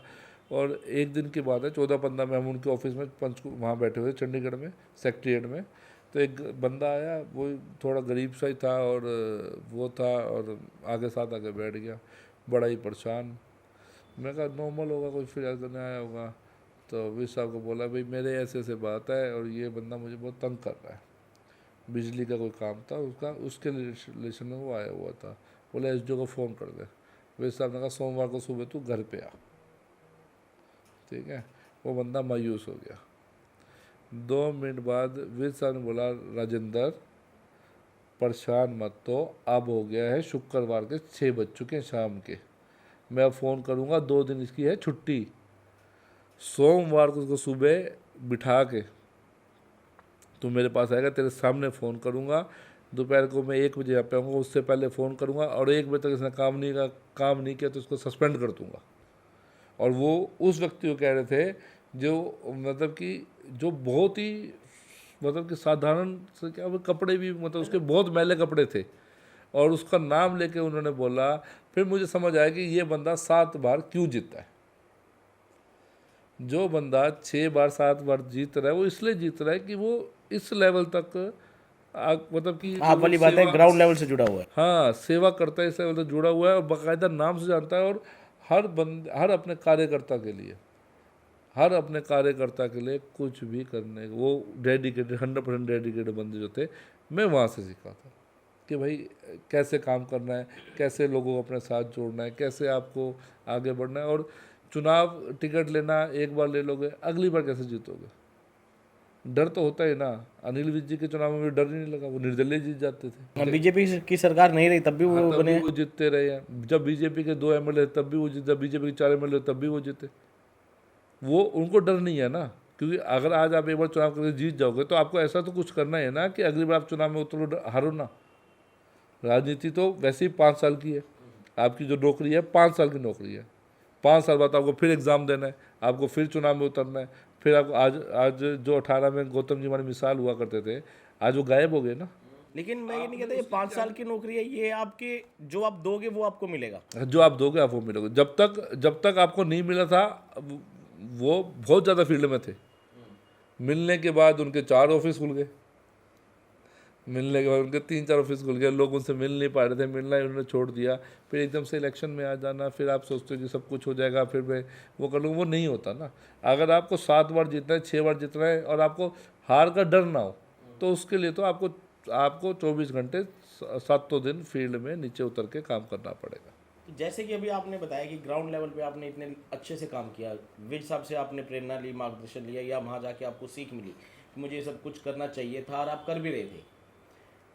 पहला ऑप्शन आपका रहा कि जब डॉक्टर साहब को टिकट नहीं मिली, आपके फादर साहब को टिकट नहीं मिली, तो ऑप्शन ये था कि आपने कभी चुनाव नहीं लड़े। ठीक है जी, आपको वहाँ से सीख मिली कि हमें चुनाव लड़ने, चाहे जीते चाहे हारे। आपने वो भी किया। उस टाइम आपको सीख मिली कि मुझे ग्राउंड लेवल पे जुड़ना है, आपने ग्राउंड लेवल पे भी जुड़े। मेरे हिसाब से जब आपने आयुष्मान या लाभार्थी कार्ड या ये जब भी किया, मतलब लोगों की ना जबान पे वैभव विदानी नाम होता था, उसको ये नहीं पता था वैभव कौन है। हाँ होता था, बिल्कुल होता था। मेरे तो ये साथ बताना खड़ा होता था हाँ, कि मुझे वो तो ने बोला भाई डॉक्टर बिदानी के पास जाना है, वहाँ पे मुझे ये काम करना है। जबकि मैं उनके बीच में उनके साथ ही बैठा होता था, बोला वो बिदानी कर देगा। हाउस की मीटिंग में भी ये चर्चा चलती थी। हाउस की मीटिंग में बाकायदा अखबार में भी आया, रिकॉर्ड में भी होगा कि जो काम यहाँ वाले डिपार्टमेंट वाले हम पार्षद वार्षद नहीं कर रहे, वो बिदानी के वजह से जाके काम हो मैं वही जाता है। चीज तो बोल रहा था कि मतलब बहुत से लोग ये कहते हैं जो काम सीएम के वहाँ हो रहे हैं वो यहाँ पे हिसार में हो रहे हैं। हाँ एक बीच साहब वहाँ बैठे हैं, एक बीच साहब यहाँ बैठे हैं। हाँ, क्योंकि मैंने इंटरेस्ट, देखो वो हर जगह काम हो सकते थे, जहाँ जहाँ जिन जिन लोगों ने इंटरेस्ट लिया उन लोगों ने मतलब उसमें हेल्प करी। मैं इसी टॉपिक पे आगे आ रहा था कि मतलब उसके बाद आपको ये भी समझ में आ गया कि मुझे ग्राउंड लेवल से जुड़ना है। उसके बाद कहाँ कमी रही किस चीज़ की? जो आपको टिकट नहीं मिल पाई? नहीं फिर है तो राजनीति ना, तो मैंने सबसे पहले आपको एक ही बात कही थी, है तो ना राजनीति मतलब ना। लेकिन एक आपकी शब्द कहा जा सकता है भरोसे वाली नहीं है। आपकी ना मेहनत कभी खराब नहीं जाती। मेहनत खराब एक डिफरेंट चीज है। हाँ मेरे को देखो 100 कारण होते हैं। उस वक्त की परिस्थिति मतलब कि ऐसी थी कि नहीं दे चलो मैं सकते थे ये चीज टिकट। मान सकता हूँ, सावित्री जिंदल जी ने मतलब बीजेपी ज्वाइन कर ली, नहीं नहीं, उन्होंने आज तक बीजेपी ज्वाइन नहीं करी। मतलब चलो उनके बेटे ने करी है, सावित्री जिंदल जी ने। जो भी सिस्टम था उनका, मेयर की टिकट तो आपको मिल सकती थी। हाँ मैंने जैसे कि अभी आपने गौतम सरदाना की टिकट्स के लिए कहा कि उन्होंने पहले चुनाव लड़े हुए थे, हर एक लोगों के साथ वो कनेक्टेड रहे थे, वही सेम काम आपका था उसके बाद। मतलब गौतम सरदाना जी से ज़्यादा आप लोगों के साथ कनेक्टेड थे। हाँ और मेरी जो आज की डेट में हमारे मेयर साहब हैं, मेरे हिसाब से उस टाइम उनको कोई भी नहीं जानता, बस सिवाय बीजेपी के जो मेंबर्स हैं या जो बीजेपी ऑफिस में बैठे थे उसके अलावा कोई नहीं नहीं, उन्होंने भी काम किए नहीं, होंगे काम कुछ किए ना हैं। कुछ हाँ, तो मैं वही पूछना चाह रहा हूँ, मतलब ये तो साफ दिख ही रहा है, प्रत्यक्ष को प्रमाण की जरूरत नहीं है। तो उसमें आप क्या कहना चाहेंगे कि उसमें मतलब आप कह रहे थे अभी हर जगह हम अपनी कमी ढूंढते हैं, लेकिन अपनी कमियों को ठीक करते करते क्या हम अपनी कमियां ही देखते रहेंगे, या कि सामने वाले मेरी शायद से हो सकता है मेरी अप्रोच में कोई कमी रहेगी होगी। उस वक्त की परिस्थितियाँ ऐसी थी जो जो नहीं कर सकते, जो उस टाइम की मतलब कुछ थी इसका ऐसी मतलब तुम ये परिस्थितियाँ। कहेंगे ग्राउंड लेवल भी बेकार है, चुनाव लड़ना भी बेकार है, जो आपने सीखा वो सब बेकार है। अब तो यहाँ पे ये आ गया कि हमारी नहीं नहीं नहीं पहुंच नहीं ऐसी होनी चाहिए थी नहीं कि वो नहीं नहीं, टिकट आप लेके। मुझे उस टाइम पे भी जब टिकट हुई, चीज़ें सॉल्व हुई, तो एक जिनके कारण टिकट नहीं मिली, जो कुछ भी था काम के कारण टिकट नहीं मिली, जिसके जो भी परिस्थिति, उन्होंने एक ही बात कही थी, वैभव तेरी उम्र 38 साल है, तो अभी 38 साल का है, जिसको टिकट मिली है वो 57 साल का है। मतलब ये 20 साल का फ़र्क है। तेरे को 5 मौके और मिलेंगे उस उम्र तक पहुंचने में कि तेरे को कभी भी टिकट मिल जाए, कुछ भी मिले आप लेकिन ना वो होता है ना, भगवान का प्लान अलग होता है। अब मेरा जो 2017 में केस चला था उसका रिजल्ट चुनाव की चुनाव से जस्ट पहले ही आया है ना, और ये सबको पता था। लिखा हुआ था, मतलब भगवान ने तो आपकी सोची ही है। हाँ, वो उन्होंने लिखा हुआ था कि जस्ट उसका हाई कोर्ट से रिलैक्सेशन मिल गई कि आप एज अ रजिस्ट्रार एज आप ज्वाइन कर लो। तो ये भी सबको पता था। वो भी हर जगह यही की बात होती थी, भाई उसका तो वो तो है ही, वो तो रजिस्ट्रार लग ही रहा है, वो तो उसको बन ही रहा चलो मैं वैसे कहूँ, मतलब इस चीज़ पे कोई आर्गूमेंट्स करके कुछ मिलेगा नहीं, लेकिन वैसे एक चीज़ है, जब ये चीज़ पॉपुलिस्ट आपके लिए सोची जा रही है कि उनको दोबारा ये ऑप्शन नहीं मिलेगा, तो ये ऑप्शन उस टाइम डॉक्टर योगेश बिदानी के लिए भी सोची जा सकती थी कि उनको टिकट दी जाए, जब गौतम सरदाना को। देखो, जो परिस्थिति होती है उसको स्वीकार करना चाहिए, और भगवान आपके लिए, आप अच्छा काम करो। मैंने इतने गरीब लोगों की सेवा करी, मदद करी, जो मेरे से हो पाया मैं बन पाया, उसी का रिजल्ट है कि मैं मतलब कि आज भी एक ऐसे लेवल पे बैठा हूँ कि मैं मतलब कि कहीं ना कहीं मैं सबके साथ जुड़ा हुआ हूँ। एफबी पे ना एक पोस्ट देखी थी आपकी, जिसमें आपने कुछ इस तरीके का लिखा हुआ था, 4 दिन अगर बाज उड़ना छोड़ दे तो आसमान कबूतरों का नहीं हो जाता, कुछ इस तरीके से था कुछ।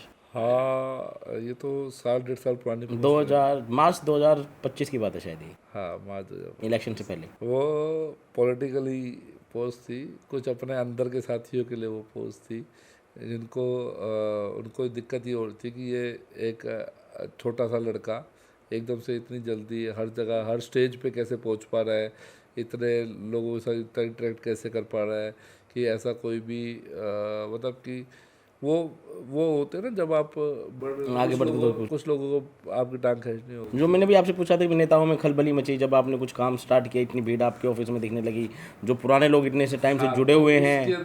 उसके अंदर ही दिक्कत डाली थी किसी अपनों ने, और कि भाई उनके मकसद भी कामयाब हुए। हो गए भी ये। हाँ, उनका मकसद भी कामयाब हो गया। जिन्होंने दिक्कत डाली थी उन्होंने बस यही था, और इसमें बाद में कहते भी रहे मैंने नहीं किया, लेकिन मुझे भी पता है कि उन्होंने ही मुंह पे तो देखो करवाया कोई था। नहीं कहता उसमें। हाँ, हाँ, हाँ। जब हम इतनी सी बात मुंह पे नहीं कह पाए, हमने भी फेसबुक पे कही है। हाँ, तो फिर वो लेकिन चीज़ें एक बात आपने politically फेसबुक थी। पे बिल्कुल क्लियर कही है, क्या शायद आप करते तो शायद आपको भी टिकट मिल जाती। क्या आपने एक पोस्ट डाली हुई थी कि कमल गुप्ता को जूता हमारे यहाँ टिकट ले जाए। नहीं, वो मेरा एक प्रोग्राम मैंने उनके चुनाव में करवाया था, और उसमें जो प्रोग्राम मैंने करवाया सब्जी मंडी के अंदर ही मैंने ही प्रोग्राम ऑर्गेनाइज करवाया हुआ था वहाँ पे, और बहुत अच्छा भीड़ थी, बहुत अच्छा प्रोग्राम चल रहा था। उसमें एक बंदे ने आके वो सब परिस्थितियाँ ये थी कि जिंदल हाउस अलग था और अलग अलग सिस्टम। बीजेपी अलग अलग चुनाव लड़े थे उसके बाद में। तो फिर पॉलिटिक्स है, पॉलिटिक्स में यही है कि जो आज आपका है वो कल आपका नहीं होगा, जो कल आपका नहीं है वो आपका भी हो सकता है। तो उसी पोस्ट की और मेरी टिकट ना मिलने की ये समझो रिएक्शन भी हो सकती है कि मतलब कि एक ऐसे बंदे को टिकट मिली जिसने मेरा खुद का प्रोग्राम एक ख़राब कर दिया था, कि और एक इंसिडेंट एक स्टोरी बना दी थी, एक ऐसी जो चीज़ नहीं होनी चाहिए थी। राजनीति है, सबको आपका हक है वोट मांगने का, और इस लेवल तक की चीज़ें जो उसने करी थी। और फिर आपके ही वही कमल के फूल के अंदर उन्हीं के पोस्टर लगे, तो आप यही चीज़ देख के आपने FIR नहीं कराई थी, जबकि इस पर FIR नहीं बनती थी, लेकिन फिर आप उस लेवल तक तो बर्दाश्त नहीं करोगे ना कि वही बंदे आके आप बीजेपी के साथ आप एक कार्यकर्ता थे, वो एक पोस्ट पे थे, मतलब इलेक्शन जीते हुए थे कमल गुप्ता जी पहले। हाँ, मंत्री थे उस टाइम पे तो। मंत्री जी थे, उन्होंने उसका पोस्टर अपने साथ लगवा रखा। उनको ऑब्जेक्शन हुआ, लेकिन आपको ऑब्जेक्शन हुआ? नहीं, उनको तो पता ही नहीं होगा ना, उनको तो क्या पता होगा। वो तो जिस कैंडिडेट को टिकट मिली है उसने अपने दोस्तों में मेंबरों में उसकी फ़ोटो लगा दी, और ऐसे बंदे को गले मिल रहा है, सब कुछ कर रहा है। और उस टाइम पे तो वो बड़ा जीते भी नहीं मेरे हिसाब से वो। नहीं, वो ही हारे हैं। मैं जीते भी नहीं। एक जो चुनाव में हार हुई है सिर्फ उन्हीं की हुई हुई है। है। 2 कैंडिडेट और भी हारे हैं, लेकिन वो एक तो हारा 70 वोटों से, एक हारा 85 वोटों से, जो एक कई हज़ारों से आ रहा है, सिर्फ एक वही तो कैंडिडेट आ रहा है। आपके एक्सपीरियंस के हिसाब से, आपके तजुर्बे के हिसाब से, क्या राजनीति ईमानदारी से काम करने की किया जा सकता है? राजनीति, कोई भी फील्ड, राजनीति छोड़ो, कोई भी फील्ड, उसमें ईमानदार लोग, मनोहर लाल जी, अनिल विज जी, उन्होंने तो साबित करके दिखाया है। नरेंद्र मोदी जी, ईमानदारी से अगर आप पॉलिटिक्स करोगे तो ना आपको डर है चुनाव हारने का, हम्म। ठीक है, ना आपको डर है किसी चीज़ का। अगर आपको बेटोक आंखों में आंखें डाल के बोलना है ना, चाहे कोई भी लेवल का अधिकारी हो, चाहे कोई भी लेवल का बंदा हो, आप पाक साफ होना चाहिए। अगर आप गड़बड़ हो, आपके अंदर चोर है, तो आप ये समझ लो फिर आप ना नज़रें नहीं मिला पाओगे सामने वाले से। जिस दिन आपकी नज़रें मिल रही हैं और आप उसको, चाहे वो किसी पोस्ट पर बैठा हो, आप लड़ने की हिम्मत रखते हो ना, तो समझ लेना आप ईमानदार हो। अगर आपको अब अपॉर्चुनिटी मिले राजनीति में आने की, तो आप क्या करेंगे? वापिस आऊँगा, बिल्कुल आऊँगा। दोबारा जॉब छोड़ देंगे, चौथी व तीसरी बार? हाँ, जॉब तो मेरे को, मुझे ऐसा लग रहा है कि उस फील्ड को मेरी ज़रूरत है। वहाँ पे कुछ अचीवमेंट्स, कुछ टारगेट है मेरे, वो चीज़ हो जानी चाहिए। क्योंकि वहाँ जाके ये भी पता चला 2006 के बाद आज 26 साल हो गए, कोई भी रेगुलर होम्योपैथ नहीं आया। होम्योपैथी कुछ ऐसे मेरा फ़र्ज़ है जो मुझे वो निभाना है अभी। तो उसमें मैं अपना सेवाएं दूंगा, और उसमें उसको होम्योपैथ के लिए भी मेरा काम है। मुझे इन होम्योपैथ को आगे बढ़ाना है। इनको जो हक बाकी पैथी हमसे ले रही है, वो हक इनको दिलवाने हैं। हर होम्योपैथ को दिखना चाहिए कि आपके रिज़ल्ट के साथ साथ आपका कैरियर भी सेफ है। किसी तरह सिर्फ दूसरी स्टेट ग्रोथ ना करे, हमारी स्टेट भी आगे बढ़े, उसको आगे लेके जाना। होम्योपैथिक की तो हम बाद में बात करते हैं, मतलब जैसे भी रहेगा। चलो, राजनीति को हम यही छोड़ते हैं। मतलब यही कहना चाह रहा था कि मतलब अगर आपको कल को राजनीति पार्टी अपॉर्चुनिटी देती है, तो आप जॉब छोड़ के बिल्कुल, सत्ता में आने के लिए, बिल्कुल, हमेशा। हमेशा के लिए आप उसके लिए मतलब तत्पर तैयार हैं? मतलब पार्टी के आदेश के लिए, या खुद के मन से सत्ता में आना चाहते हैं? नहीं, पार्टी का देश तो जब आएगा तब तो है ही। मैंने अभी भी 2024 में मुझे चुनाव का प्रभारी बना दिया, और जब मुझे प्रभारी बनाया तो उसके बाद मेरा कोर्ट का रिज़ल्ट आ गया। और 24 के अंदर आप ये समझ लीजिए कि कोई नहीं करता कि भाजपा रिपीट करेगी 24 में। लेकिन और मेरे पास अपॉर्चुनिटी थी कि मैं तो भाई दूसरी सरकार आ जाएगी, पता नहीं मुझे ज्वाइनिंग देगी या नहीं देगी, क्या होगा क्या नहीं होगा। और कोर्ट का ऑर्डर आ गया, ज्वाइन कर ले, रजिस्ट्रार फटाफट ग्रैब कर ले। लेकिन मुझे लगा मुझे प्रभारी बनाया है, मेरे को संगठन ने जिम्मेवारी दी है, तो बीच में गद्दारी नहीं कर सकता। तो मैंने खुराना का चुनाव, जिस परिस्थितियों में चुनाव लड़ा, कैसे संगठन को इकट्ठा किया, मैंने वहाँ को मुझे प्रभारी बनाया, तो मैंने पहले वो चुनाव लड़ा। मैंने सेल्फ अपने आप को नहीं रखा आगे। मुझे लगा कि भाई जिसके कारण आज है जो मान सम्मान, जो इज्जत है, जो भी मिला था, तो मैं जॉब तो मैं कभी भी, मुझे ऐसा लगता है कि जब भी एडवर्टाइजमेंट होगी, मुझे इतना लगता है कि मैं जॉब मुझे मिलेगी, क्योंकि मेरे को पता है कि मैं वो फील्ड मेरी है, उसमें मैं आगे अपने आप को रखा। इलेक्शन से जस्ट पहले जब आपकी जॉब का रिजल्ट आ गया, आपको as a registrar joining letter मिल गया, या जो कुछ भी था आपका, तो उसमें जो आपकी टीम के लोग आपके साथ जो जुड़े हुए थे, मतलब जिन्होंने आपके साथ अपने सपने सजाए थे, उनका क्या रहा? वो साथी आज भी साथ है, और उनके लिए मैं आज भी हमेशा खड़ा हूँ। जिसकी जहाँ जो मदद मेरे को करनी होती है मैं करता हूँ यूँ। और बाकी जो मेरे से वो उम्मीद रखते हैं, जो मैं उनसे उम्मीद रखता हूँ, वो सब आज जुड़े हुए हैं। मेरे साथी एक दो होंगे जो चले गए होंगे, मौके के साथ सब जाते हैं, मौके के साथ सब आते हैं, तो वो तो जो जाना और आना तो चलता रहता है। लेकिन जो मेरे जो दिल के साथी हैं, वो सारे आज भी मेरे साथ जुड़े हुए हैं। और मेरे लिए तो मेरे साथियों ने बहुत कुछ किया है, मेरे दोस्तों ने बहुत कुछ किया, मेरे परिवार ने बहुत कुछ किया है। आप बिलीव नहीं करोगे कि जब मैं पैसा नहीं कमा रहा था, अर्न नहीं कर रहा था, मेरे साथियों ने ही सारी फाइनेंशियली फंडिंग करी थी। जितने भी फ्लैक्स बैनर, मेरी सोशल मीडिया टीम के जितने भी थे, जितने भी लगे थे, जहाँ जहाँ भी लगे, चाहे पेड लगे हो चाहे अनपेड लगे हो, वो सब मुझे पता ही नहीं होता था। मेरे दोस्त मुझे साथ ही बताते हैं, बढ़ती यहाँ पे हमने बैनर लगवा देते रहे, यहाँ पे पोस्टर कर दिया, यहाँ पे वो कर दिया। मैंने मेरी जेब से, मुझे अच्छी तरह बताया, 500 रुपये भी उन्होंने मेरे खर्च नहीं होने दिए। उन्होंने कहा तू बस जो सेवा करता है तो वो करते रहे, ये चीज़ें हम देख लेंगे। क्या इस जॉब के साथ साथ अभी भी आप कुछ समाज सेवा कर रहे हैं? जॉब के साथ साथ मैं अब किस चीज़ में अभी आप एक्टिव रह रहे हैं मतलब? अब जैसे मैं माँ भगवती सेवा मंडल एक संस्था है हमारी, जो जब मैं छोटा था तो हम उसको जागरण करवाया करते थे। तो मैं एक उसी संस्था को के साथ 31 की हमने एक नाइट बनाई थी राधे राधे का कीर्तन करके।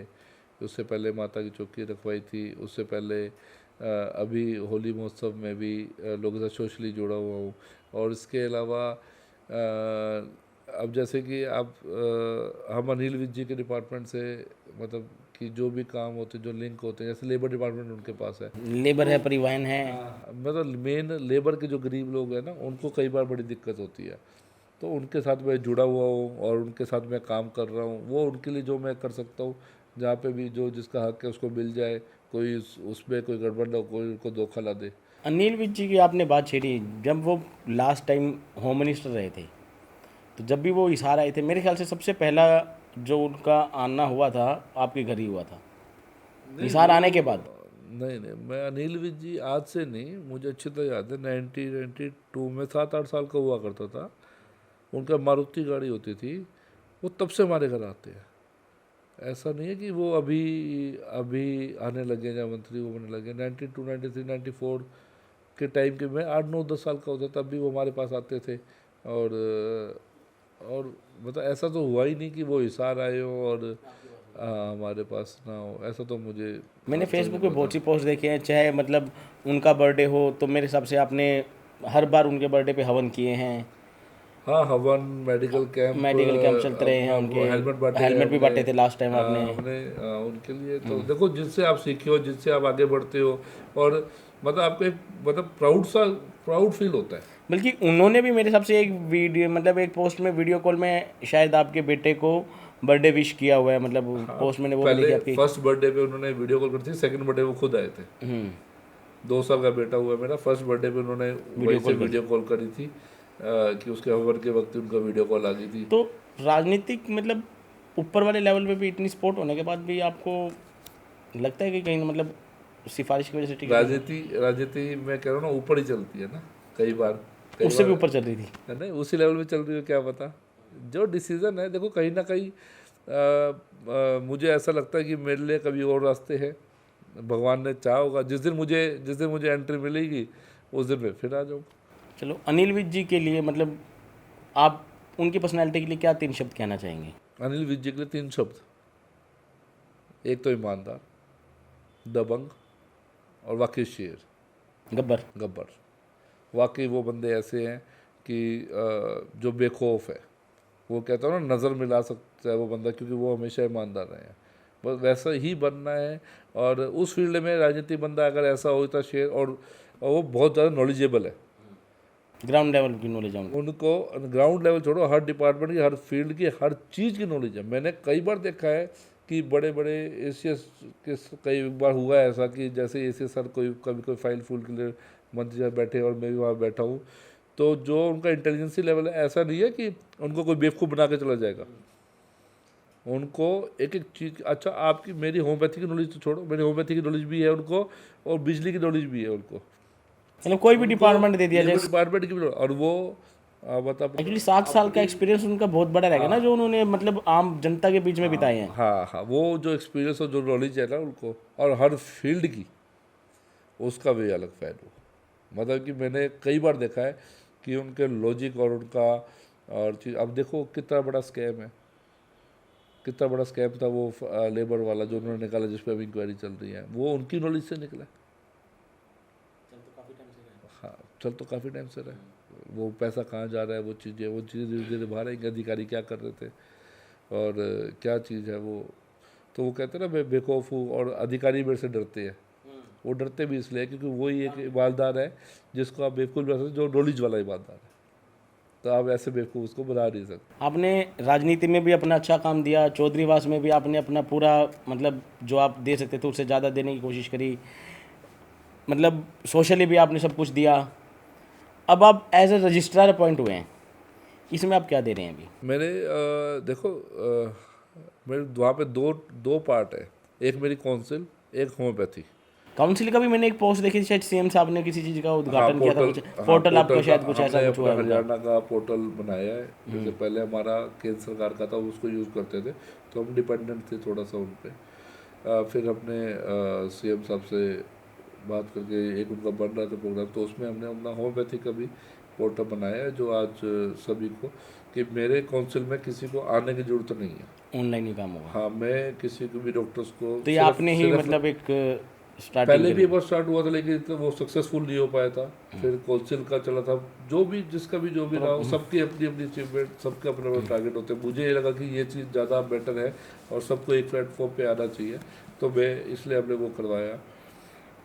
और दो चीज़ें, अब काउंसिल में आई हो तो काउंसिल का गठन और काउंसिल के काम।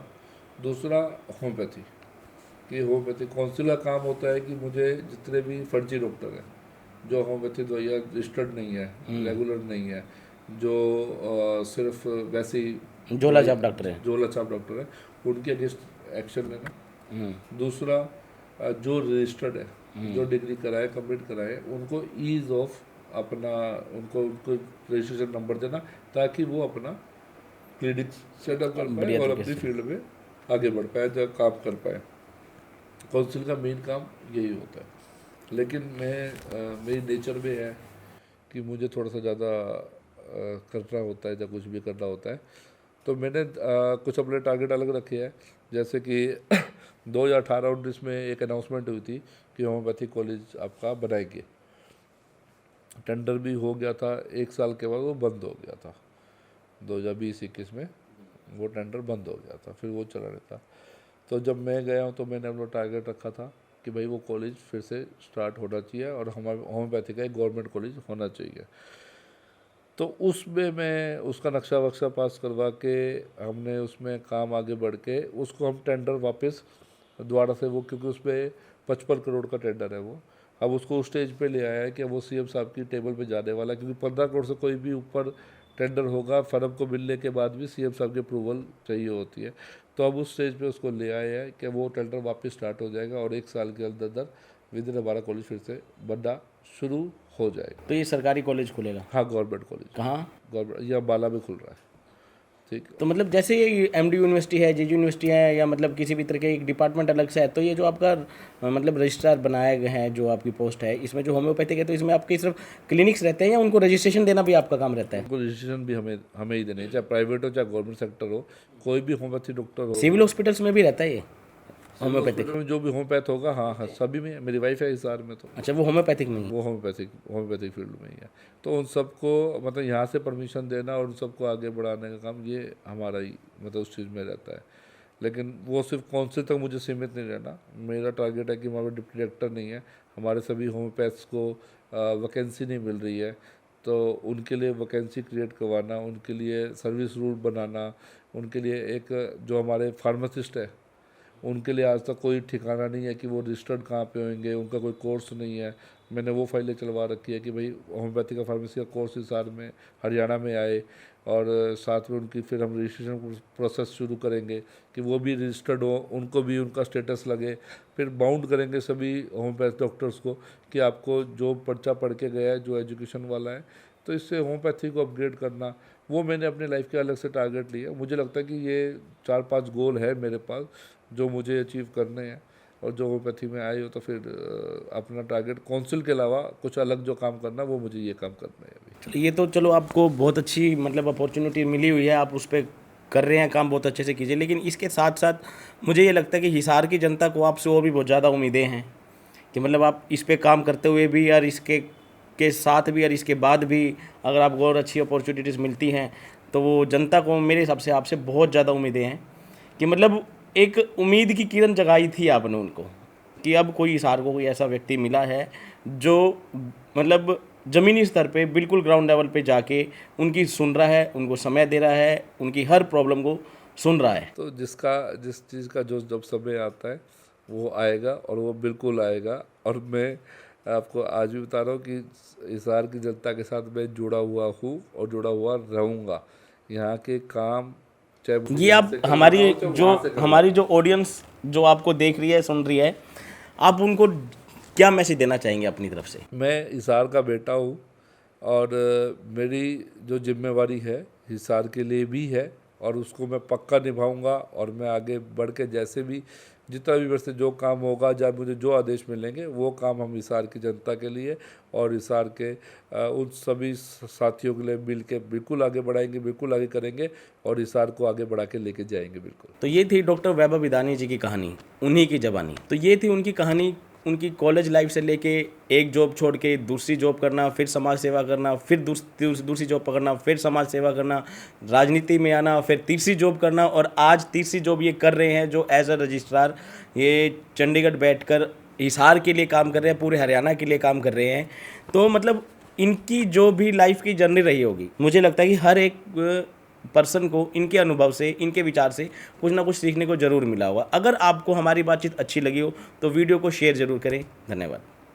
आपका हमारे पॉडकास्ट स्टूडियो में आने के लिए बहुत बहुत धन्यवाद डॉक्टर साहब। धन्यवाद, थैंक यू।